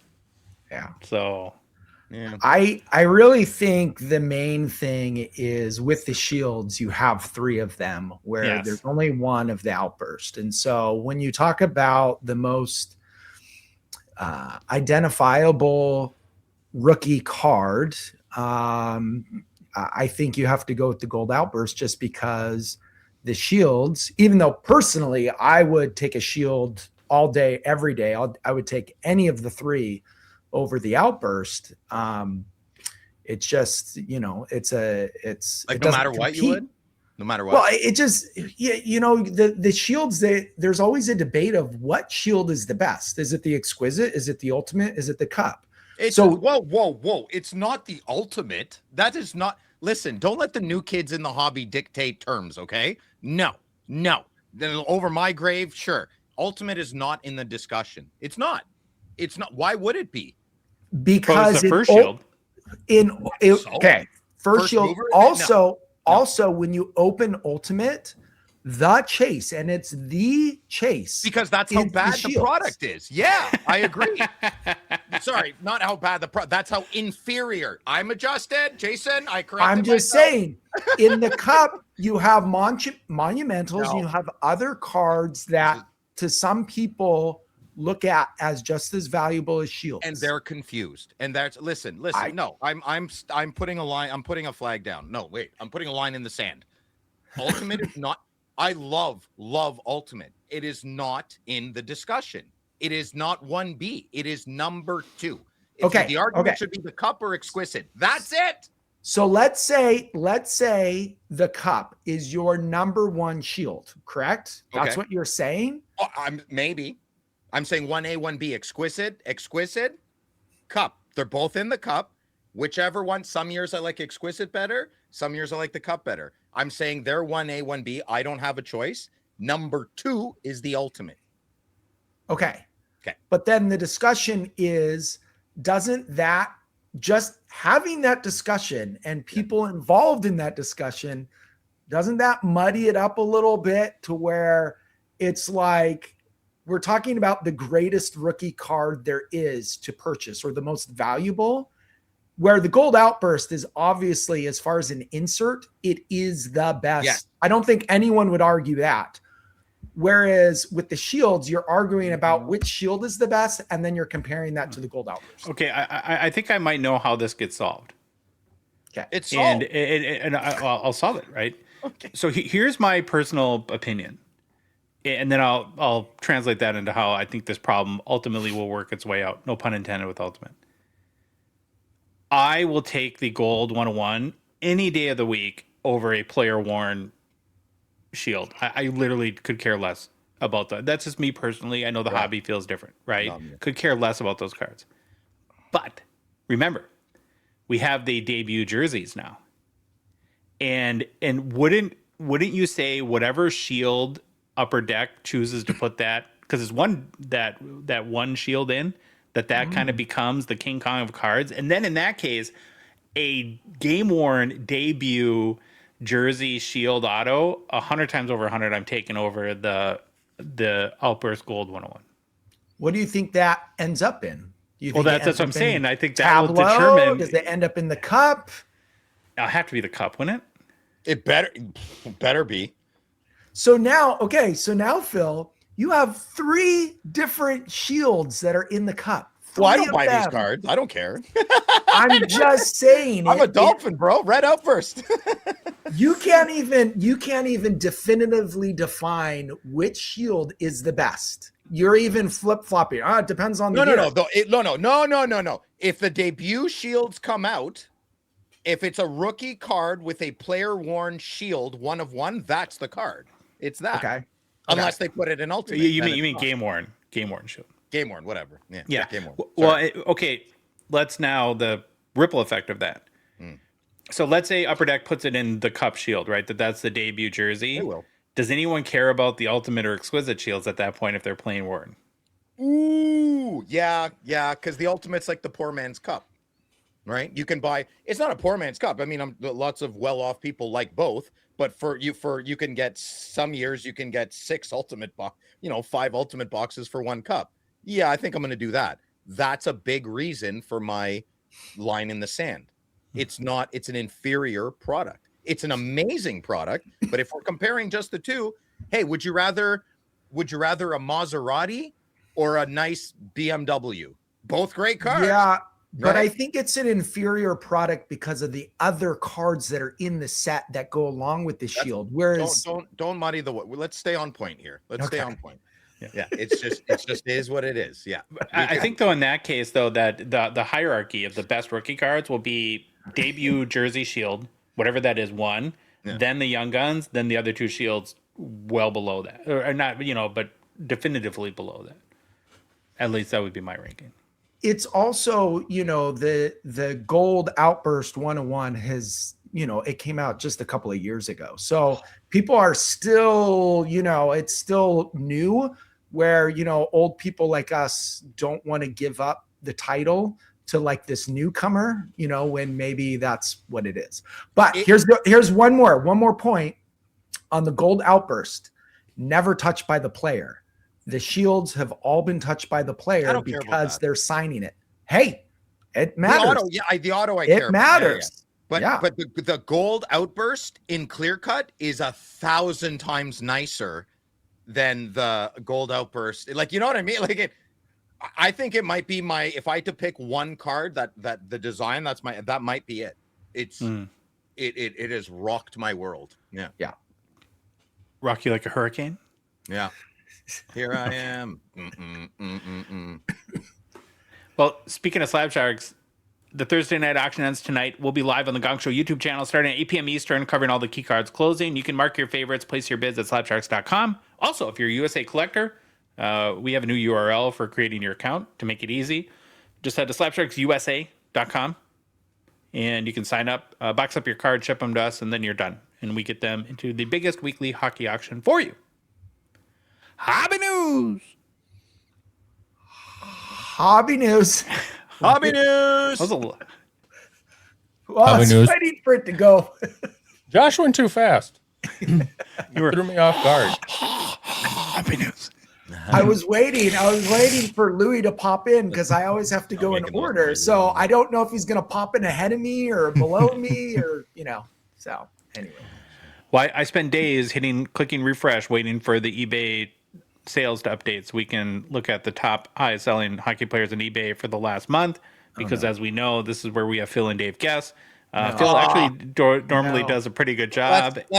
Yeah. Okay. And Dave, well, doesn't go so hot for Dave. So we can. I love this game. This is my favorite game of the month. Let's keep pace, though. Let's keep pace on this one. If you want to pause the show right now and make some popcorn, gather the wife and kids. It's usually I can't do worse than last week. Or last month. There's no way I can do worse. Okay, boys. Who was the top Wayne selling Gretzky. hockey player on eBay last month? I say Gretzky. Yeah. Wayne Gretzky. It's a You're summer. unified. It's back to normal. It's Gretzky. Very great. Okay, you guys are right. Wayne Gretzky with $744,613 US dollars. He has 4.161 million in year-to-date sales, second amongst hockey players. It's also the third month in a row now that the GOAT has regained the top spot on eBay. So Wayner, number one. Who's number two? Celebrini. Yeah. I think the first 4 or 5 will be easy. It's always the last 5 that make no sense. Yeah.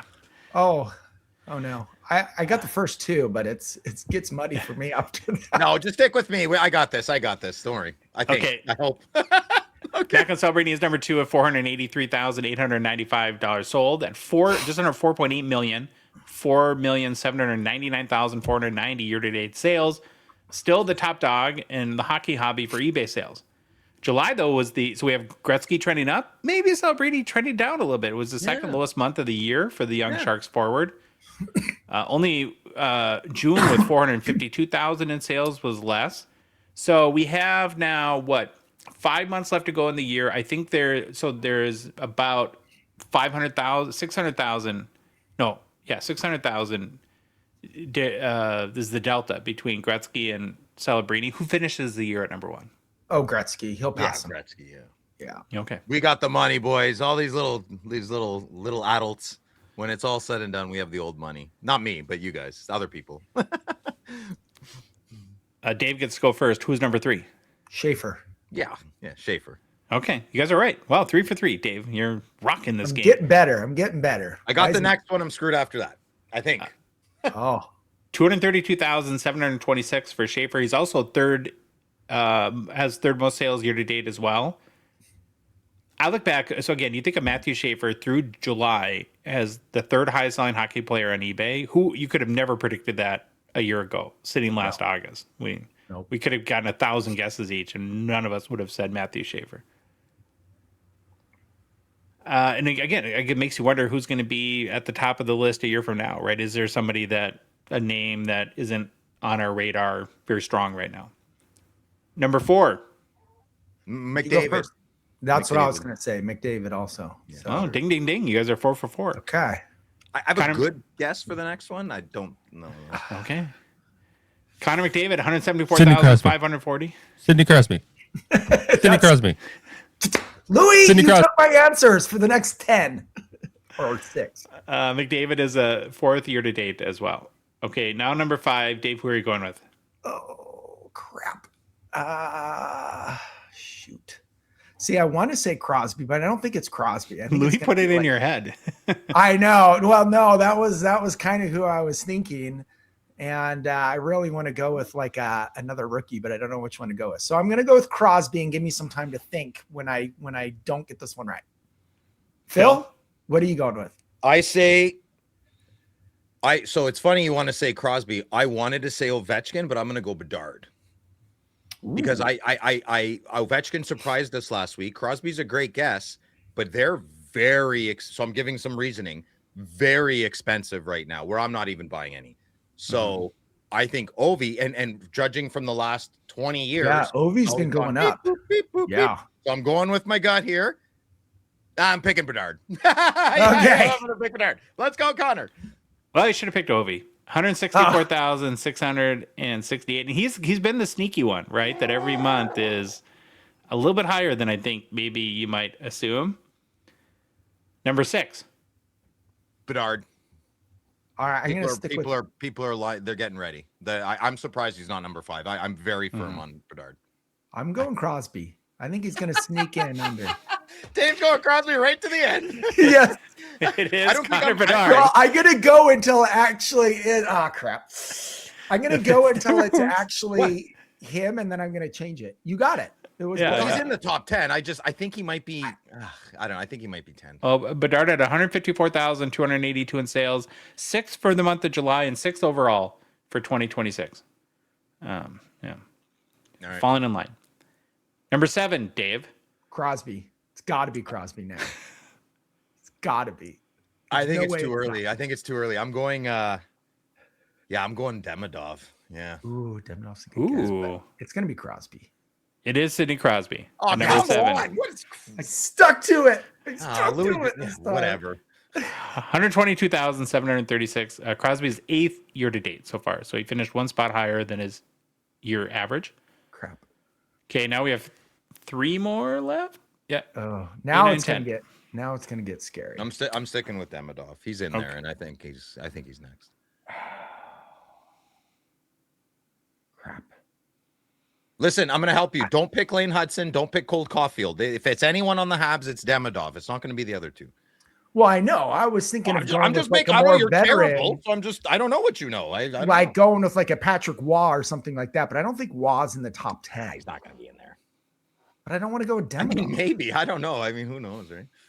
Yeah. All right. I'll go with I'm going to go with Demidov too. I think that's the safest pick.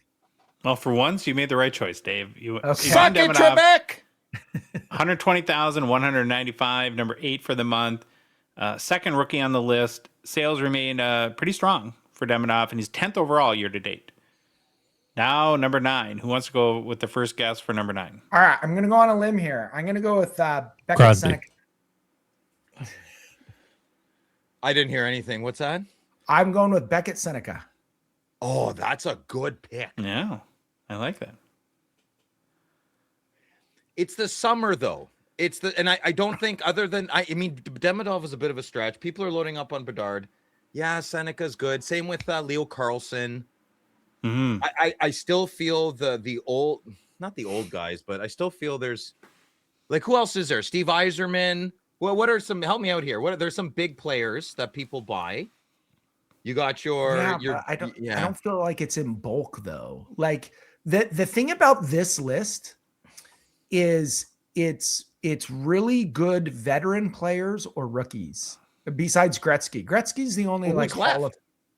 Well, there's 2 more. Lemieux, I mean- Yzerman, Sakic. Yeah, Well, Lemieux's but in better I don't than think those they two. crack. I don't think they crack the top 10. You got to Yeah, also no. think about all the rookie products. Lane that come Hudson. out. I'm going with Lane Hudson. Okay, Let's go. all right, I'm who sorry, are you I going picked with, you Dave? You guys have a I deliberate. went with Beckett Seneca. Okay. Yeah, I'm going Lane Hudson. Well, Mario Lemieux, number 9. Oh, 97,895. you said him, both of Phil. us. You Not said him. the second legendary player on the top 10 for July, and I always feel that he's one of the quietest big chases in the hockey hobby. I wish I wanted his cards more. I do. Oh, Like even when I I got love those Mario new La Collection, I was very happy to give them to you guys. I very happy, and I thought I was Really? going to keep one, and I'm really happy you guys have them. I don't want his cards, and I love watching his highlight reels. I love reading his story. And it's a funny thing. Well, it might change someday. Yeah, You maybe. never know. Yeah. Then I'll sell it to you back for $100,000. A check's in the mail, Josh. Okay, number 10. One more. You Can you can give do us it. the guys. hint? Is it new or old? No, I can't. I don't give hints. Oh, It could be anybody you've already said, or it could be somebody else. No, thank there's you, a good hint. Oh, That was Bobby a very Orr good hint. then. Very Yeah, good. thanks, Thank you. Louis. Louis in charge of hints. Bobby Orr. What? Louis to the rescue. Thank you. Thank you. Oh, he said Bobby Orr. Yeah, What? Bobby Orr How last. did you know? What are you I think- kidding I me? think- It's the way he said it. You didn't get it? I mean, No. Phil got it. Come on, dude. Oh, say it again because I didn't get it either. I said it could be anybody you guys have talked about, or somebody else. Oh, I got it, Louis. got it. Right, like right Good. away. Thanks. Thanks. I got you, Thanks, brother. Phil. Good. Thank you. Baby So I Daddy get the Bobby point, Orr. Dave doesn't. So lack of comprehension. No. Baby Daddy Bobby Orr, number 10. 9th overall year to date. So here's something interesting. The only player that wasn't in the top 10 for July, but is still in the top 10 for 2026. Who do you think that is? This is the last one you have to guess. Can you say it again? I'm sorry. Okay, so there's a player who is through the first 7 months of the year is in the top 10, but Yeah. he's not in the top 10 for July. Oh. It's going to be very obvious once you get it. You guys are going to be like, But "Oh." he's been in the top 10 before, for sure. Yes, he's top 10 year to date. Is it a rookie or a veteran? East Coast or West Coast? Some coast. You're true. I don't Just know. make a guess. I think it's Beckett Seneca. No. All right, there's your guess, Dave. I don't think he's been on. It's the a veteran list. player. It's a veteran player. Oh, Dave gets Austin the hint. Yeah, Matthews. charity up here. Charity. Austin. It's Matthews. the scorer of the golden goal, Jack Hughes. Oh, that makes sense. Oh, I would have never picked him. Yeah, because his cards went completely nuts for the first half of the year. Mm-hmm. Yeah, that makes sense. Over on the list, we had 3 legends, 5 current NHL players, and 2 rookies. Okay, a couple more quick I'm proud of stories. our hobby. Good job, hobby. I'm proud of you guys. Yeah, it was a good list. Yeah, spend a bit more. We're a little pathetic. I mean, I know it's times are tough. I can't even. I know we're not we don't game a lot, but EA Sports just announced that it has its very first member of the 99 Club for its NHL video game. Connor McDavid received the top overall rating of 99 in NHL 27. He was also the highest rated player in NHL 26 with an overall rating of 97. Then finished last season leading the NHL with the league best 90 assists and 138 points. His 6th time leading the NHL in scoring. McDavid is one of 8 NHL forwards this year in NHL 27 with a rating of 95 or higher. You guys want to have any guesses who the other 7 players got a rating of 95 or higher? In this year's? Yep. Got to be Draisaitl riding the coattails. I think just he's one of them. point less. He's 98. I bet you they gave Celebrini. Yep. So Draisaitl and Celebrini are 2 of the 7. Celebrini has a 95 overall rating. Draisaitl has a 96. Jack Hughes? No. Kucherov. Really? Oh, okay. Kucherov is a 97 overall rating. Oh, Kaprizov as well? Nope. No.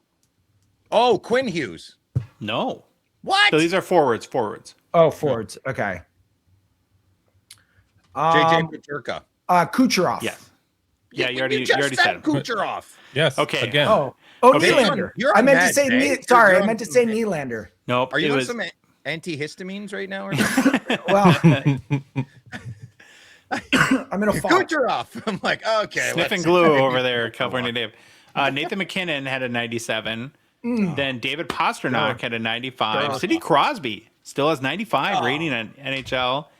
And the last one would have been the toughest to get, but probably deserving. Alexander Barkov, 95. Oh, that's nice. That's respectful. I'm pretty embarrassed of McKinnon, Crosby. Yeah, and, yeah. That was Who's the other pretty guy? I don't know. It's Draisaitl. August. It's August. Now, again, I'm not a huge gamer, but I assume it's a big deal having the first 99 club. Okay, last thing. I went and looked up the highest rated forward for each of our teams. So for the Wild, Kirill Kaprizov has a 94 overall, which is total robbery, and I want a congressional investigation. Is Stutzel even above 90? Probably not. 91. He's the highest. Oh, Who's the highest good. rated player on your team, Dave? Nobody? Well, the bread man's got to be the highest. Yeah, 91. Yeah. Same rating as Stutzel. Does that feel right? Nope, not at all. Yeah. There's collusion Okay, there. here's the next question though. Who's number 2? It's going to be like 67. I didn't like that. Adrian Kempe. Like Byfield probably. and Kempe are my next 2 best players, and they're going to be like in the high 70s. The ghost of Andrzej Kopitar. How is he 91? That's bollocks. That's ridiculous. Reputation, right? I guess. Reputation, exactly. Okay, one more thing. And this is like, I want to start a series of like Josh's mind gets blown in hobby news every time we do a show by the latest twist and turn and ratchet up for this hobby. So apparently now bougie hobby shops are a thing, like luxury card shops. Canon Collectibles. Yeah. So Canon Collectibles just opened up their second shop in Chicago. Their first one is in Beverly Hills. Oh, What makes Canon different is it's a high-end or bougie card shop. So I don't think you're going to find any dollar boxes at this joint. It's the one in Chicago is located in an area known as the Gold Coast, directly across from the famed Waldorf Astoria Hotel, amongst other luxury shopping stores. You can shop for singles, boxes, memorabilia at a level they are calling investment grade opportunities. wow. Right. I don't know. So now we have the Louis Vuitton of card stores coming out. So what's next? And I mean, I guess it doesn't surprise me at this point, but Well, let's revisit it in a year and see how they're doing. What is the shop? Okay, so this is my question. You walk into the shop. What makes it bougie? Is there like You're pampered, only dude. high end, like Yeah. minimum. free coffee and nice chairs. But is that all- yeah? So that's the question. The atmosphere. Do they have tables where you can sit down and you Makes- can order food? makes well-off people feel like they belong there. I would think. Okay. And listen, I like hotels and nice towel service, and they're just white glove in the service a bit better. Same cards, you get the same cards, right? Maybe not all, but I wonder if the box prices are a lot higher too. I'm sure they'll be a little bit Well, if you want inflated. free coffee, David, you got to pay for the box prices. Well, it won't be coffee. It'll be like some like Cognac, espresso some Cavassier. kind of thing. I'm also like from like a branding standpoint, I can kind of get the idea that if you have a bunch of, as we know, when you're brand new to the hobby, there's a huge steep learning curve. Nobody knows what to buy, and we all waste a lot of money. So if you could, for some deep pocketed people that want to get into the hobby, not buying $10 and $20 cards, a shop that they could, I guess, feel confident walking into, where I'm sure, consultant can steer them towards a $1,000, $2,000, $5,000 card that will supposedly be good stuff. But my guess is it's probably from like we would consider it an overpriced hobby shop. Because Do you think these bougie shops actually get product on time? Because here in California, I can't buy a freaking box of Clear Cut anywhere because no shops have it. wow. It's very much- insane. I called every single shop within a 45-minute radius today. Not a single one has it. So if Beverly Hills, if you're bougie enough to get product on time, that would be great. Because I can't open Clear Cut on release day because nobody's got the freaking product. Well, don't call any shops up yonder in Minnesota either, because we don't What is either. Why can't the United States get product on release day? It's driving me out. And it's not just Clear Cut. It's like the last 6 or 7 that have come out. They just do not show up. Canada is release. attacking us. Is that the hobby Cold perspective. War? Is that the Well, is it's that a- the Cold War? Parkhurst Ultimate. Hockey's played in cold Can't weather, find it. so I would definitely call it a cold war. It's crazy. Canada wants to rob us of our hobby dreams. They're mad about the golden goal. They don't like Jack Hughes, and they're sad that they did not get to celebrate in February, and so they're stealing all of our hobby boxes. I'm Exactly. The number one question I've had today on Instagram is how many boxes of Clear Cut have I ripped? And the answer is 0 because I can't buy them. Did Amber and Breezy get clear cut? They're ripping case. So how after did they case get after clear case. cut if they're American? I don't know. Weird. They're under the CDD radar. I Weird, guess. isn't it? Yep, they were ripping cases. That was my only fix, was joining some of their breaks, which I hit 0 cards. So Yeah, both good. All right. New product releases brought to you by Gongshow friend and partner GP Sports and their hobby shop Total Sport Cards. Hit up GP Sport Cards Friday Night Breaks on the Gongshow YouTube channel, or no, on the GP YouTube channel, not on Gongshow, on GP. GPSportcards.com. They'll be breaking a much more clear cut. Grant ripped through a ton of cases on Wednesday's break. If you're not into breaks, you can grab your boxes at Grant's Hobby Shop, Total Sport Cards, either the store in Etobicoke, online at totalsportcards.com. Grant can ship your boxes right to your doorstep anywhere in Canada if you order them online, again at totalsportcards.com. And finally, sell your cards to Grant if you've got a collection to sell. He pays top dollar. Reach out to the shop or on social media to set up a time to look at what you have. Well, we've been tap-toeing all around it, Dave and Phil and Louie. Clear Cut came out today, and Phil, I don't know if you were busy on the business side of what you do, but Dave, I know that we talked a little bit earlier. You watched a lot of breaks. Any instant reactions on 25-26 Clear Cut? yeah, a couple things. First, they've changed the box, the way you open the box, and I know Slider. it's really silly small thing, but I like it. They changed the one touches to have a black border, which really helps because then when you see the card, you automatically know whether it's an update or not, just by whether it has the black border or the old white border ones or clear cut border ones. The biggest change, though, is what I see is there's not a lot of base. That's the really sucky thing about clear cut. Me being a clear cut degenerate and opening so many boxes, there's nothing worse than pulling the base auto card. It just sucks. You want to see some kind of variety. I watched like 30 box cases opened, and I would probably see maybe like 3 in a 30 box case of base cards. The nice thing about the base rookie cards is they are numbered, so you get a little bit more than just like a base auto. You feel a little bit better that it's numbered, but the variety, crazy variety. I was watching people on the chat of the streams going, this is clear cut. What is going on? Like everybody on the chat was so impressed by the variety, the different, just the different varieties in players, and also the different varieties and all the different types of inserts you can hit. So good on Upper Deck. I mean, it's the best clear cut I've seen ever put out. I was a huge fanboy of 2020, and I think it's going to be very hard to top this year's clear cut set. So Yeah, a lot of positive feedback that I saw, and probably more so because clear cut is that kind of all or nothing product, and so based on whether you hit it all or nothing, you kind of figure that that's going to color, I think, a lot of people's experience. And so, but I saw the same pretty good feedback, I think, overall to the product.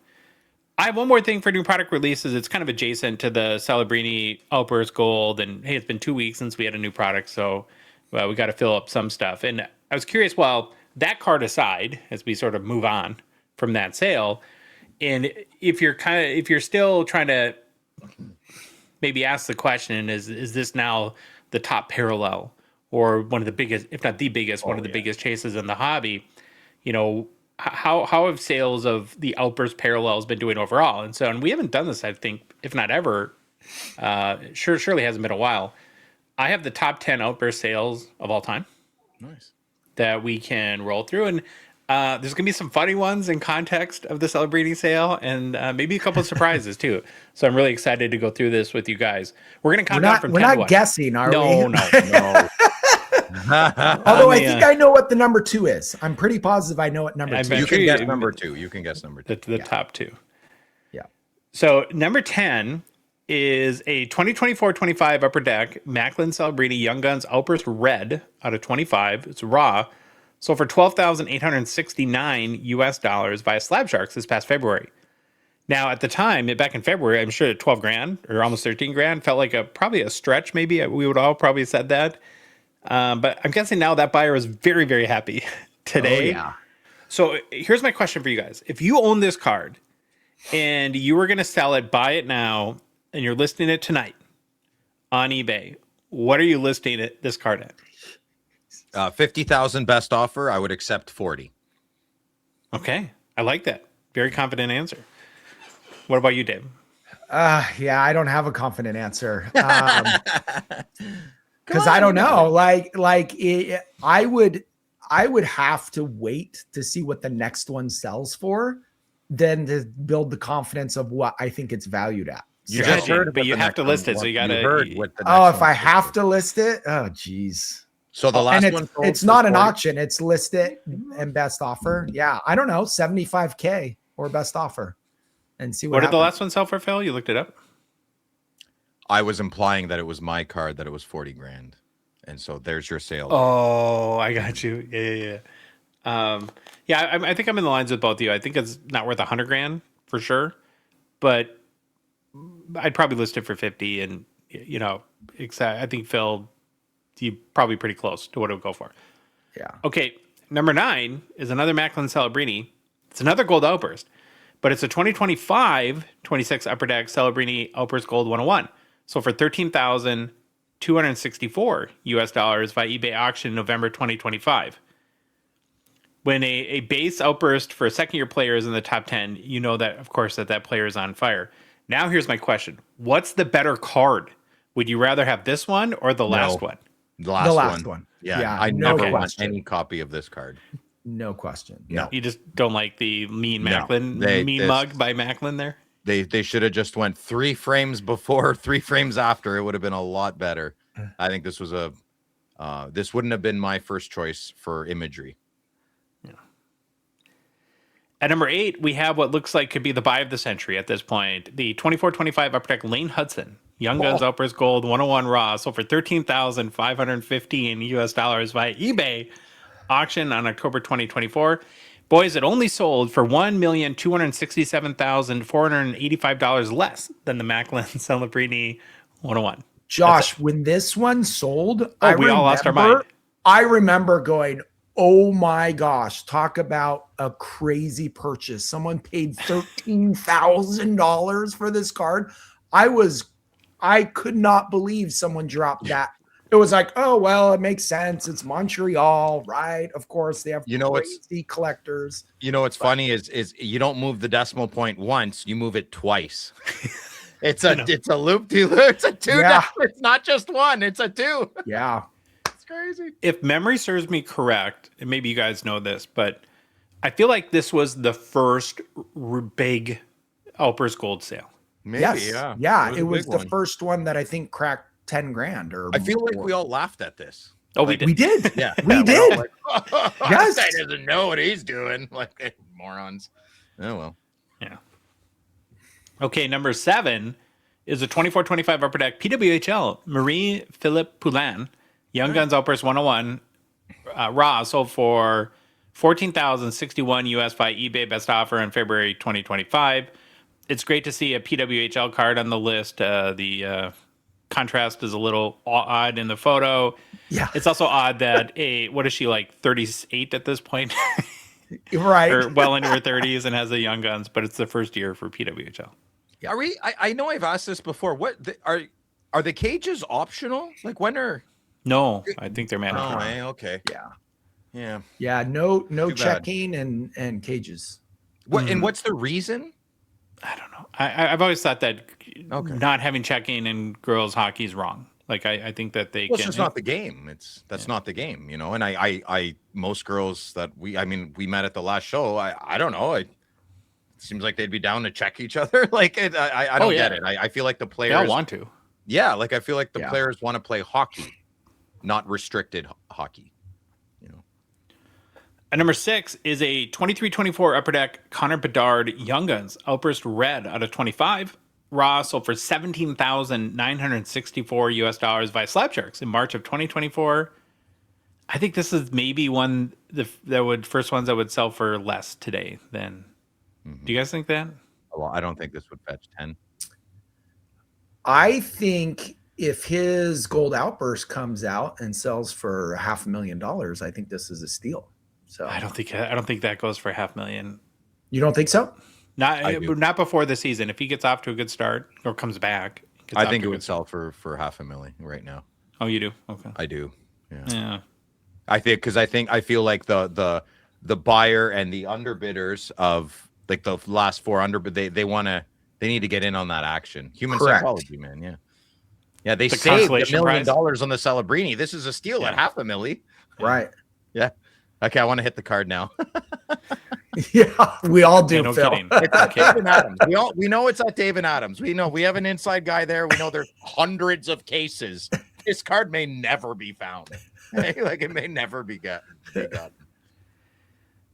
Number 4 is or number 5 is the 2024-25 Upper Deck Series 2 Jack Hughes Retro Young Guns Outburst Gold 101 Raw. So for $18,210 by eBay in March, 1 month after scoring the biggest goal in 50 years for USA Hockey. It's obviously an awesome card. I don't know if it's worth. This may be the second one in a row that I'm not sure gets 18,000. He's got to have a as the Canadian, and Paul Henderson scored our Golden Goal Summit Series. Paul Henderson was a very average player. Jack Hughes is not. He's very good. I feel like him scoring that goal puts a lot of eyes on it. Like he has to have a little, like his career better be 25% better than it would have been now that he scored that goal. Yeah, that's how I feel. You have to step on that gas, son. Yeah, this sale was just timing. It was the right time and capitalized on it. Yep. The next one is super interesting and should be a really good talker. The 2024-25 Upper Deck Macklin Celebrini Will Smith Young Guns Teammates Gold Outburst 101 graded PSA 9. So for $19,886 US not too long ago, in June 6th. So about 2.5 months ago.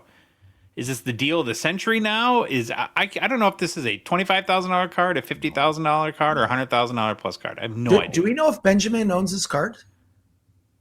I don't know. I hope he does, because it would go good with his. He's a San Jose fan. I hope he does. Yeah.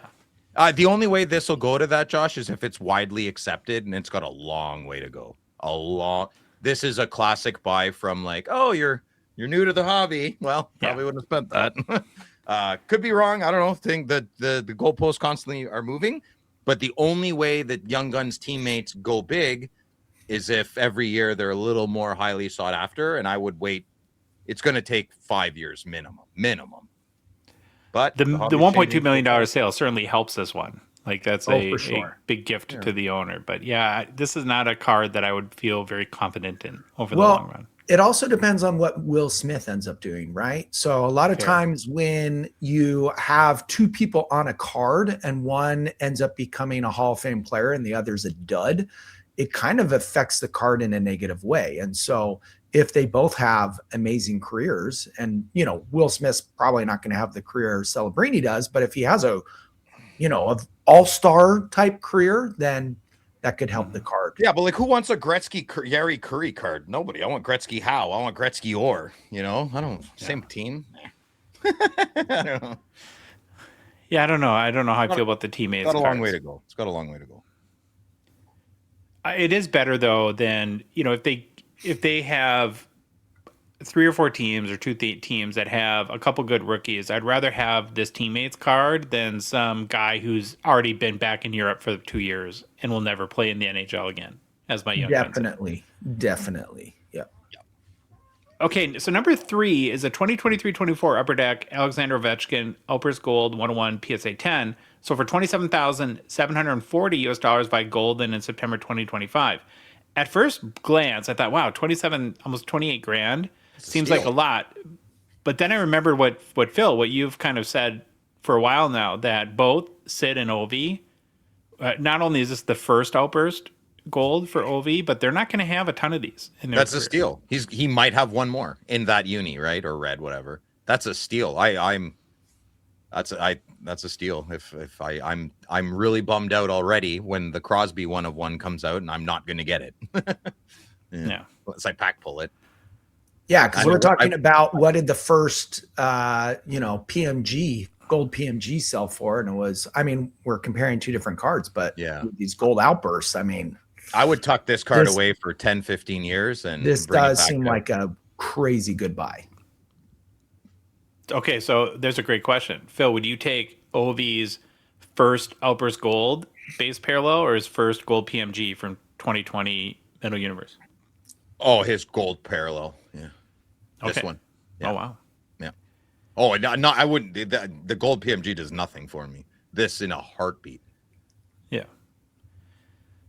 The number 2 sale is very fresh, and it's another one. Oh, Yes, Dave thinks he knows what it is. what is it? Oh, it's the although I don't know, that wasn't a public sale. The Demidov gold outburst. No. But this see, just that's not a happened public. That's 3 not a days ago. public sale. I didn't think about that. So It's one I cannot wrap my head around. I really, you guys are gonna have to talk me through it.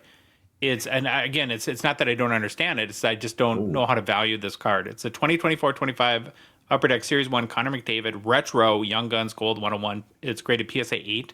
So for $82,532 US on Monday via eBay fixed price.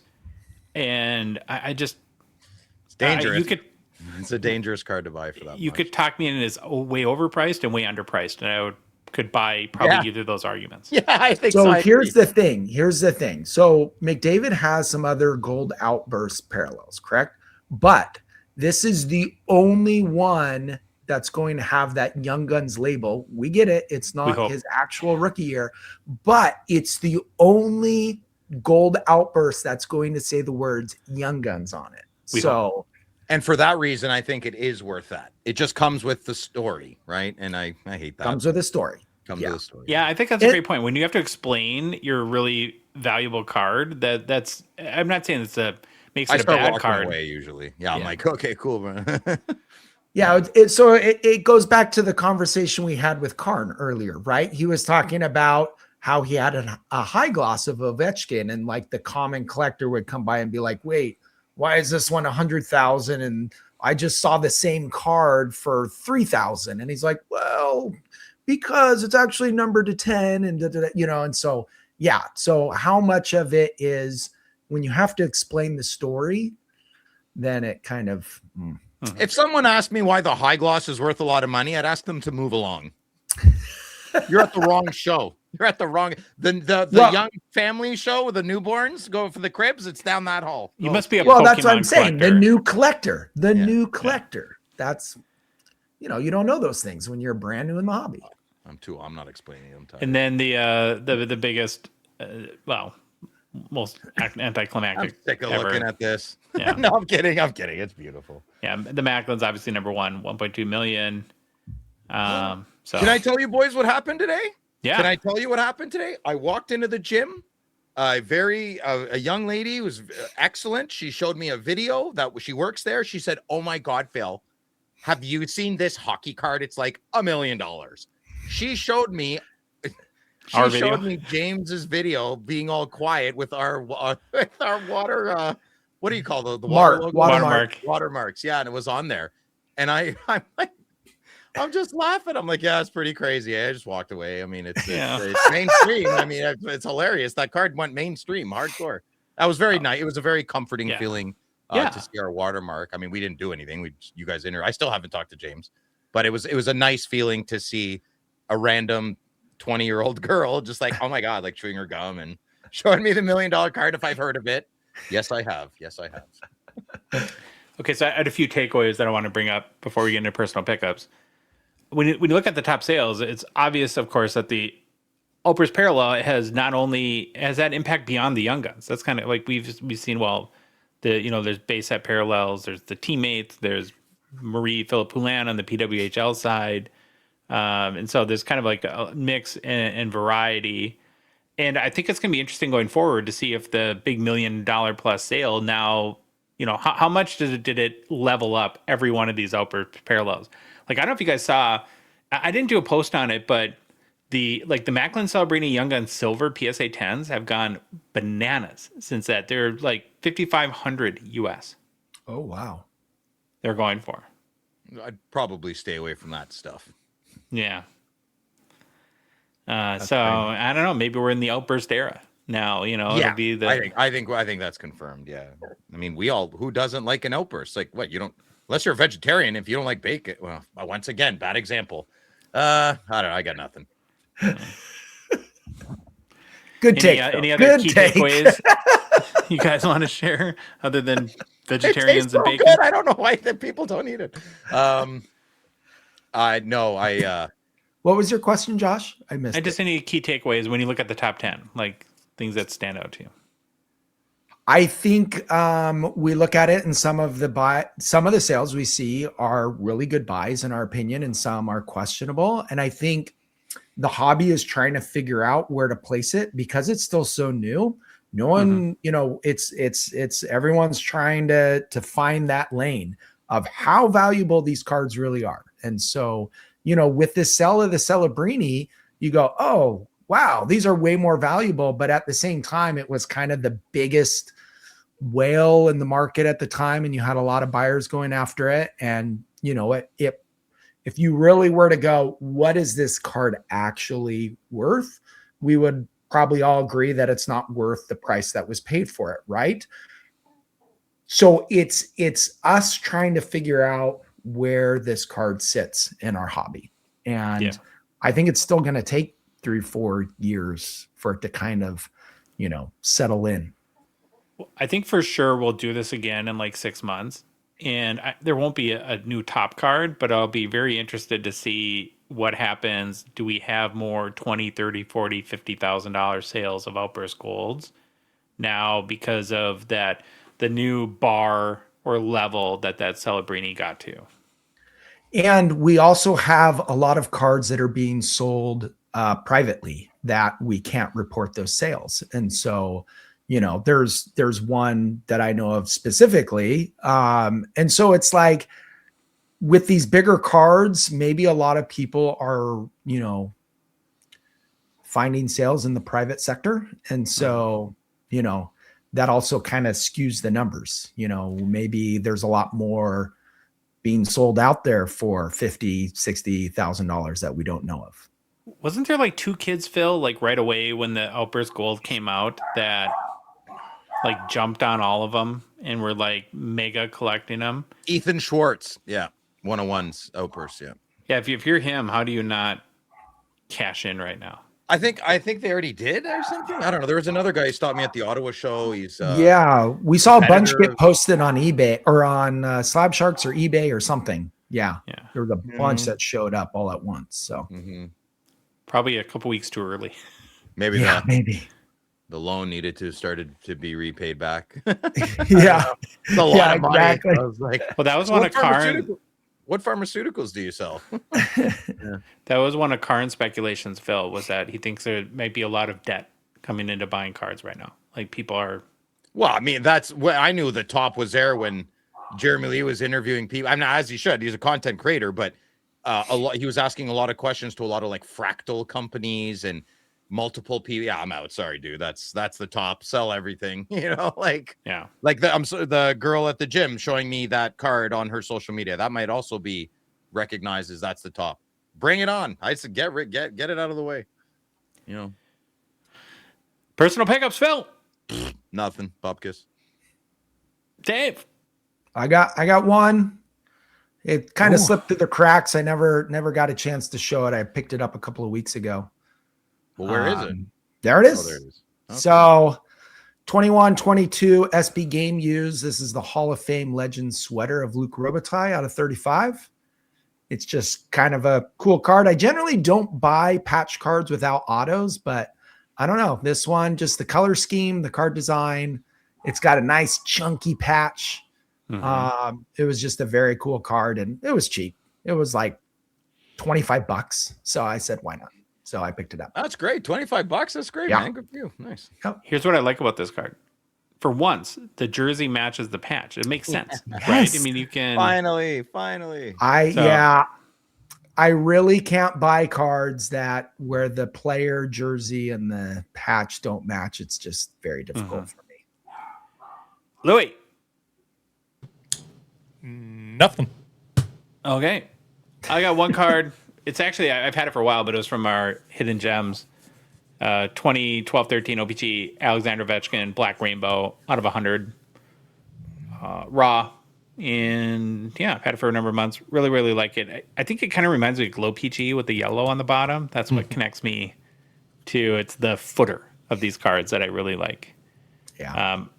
I wish the borders were more like how do you describe like what happened, like the black fades out there, or I think that makes sense. Fades out. okay.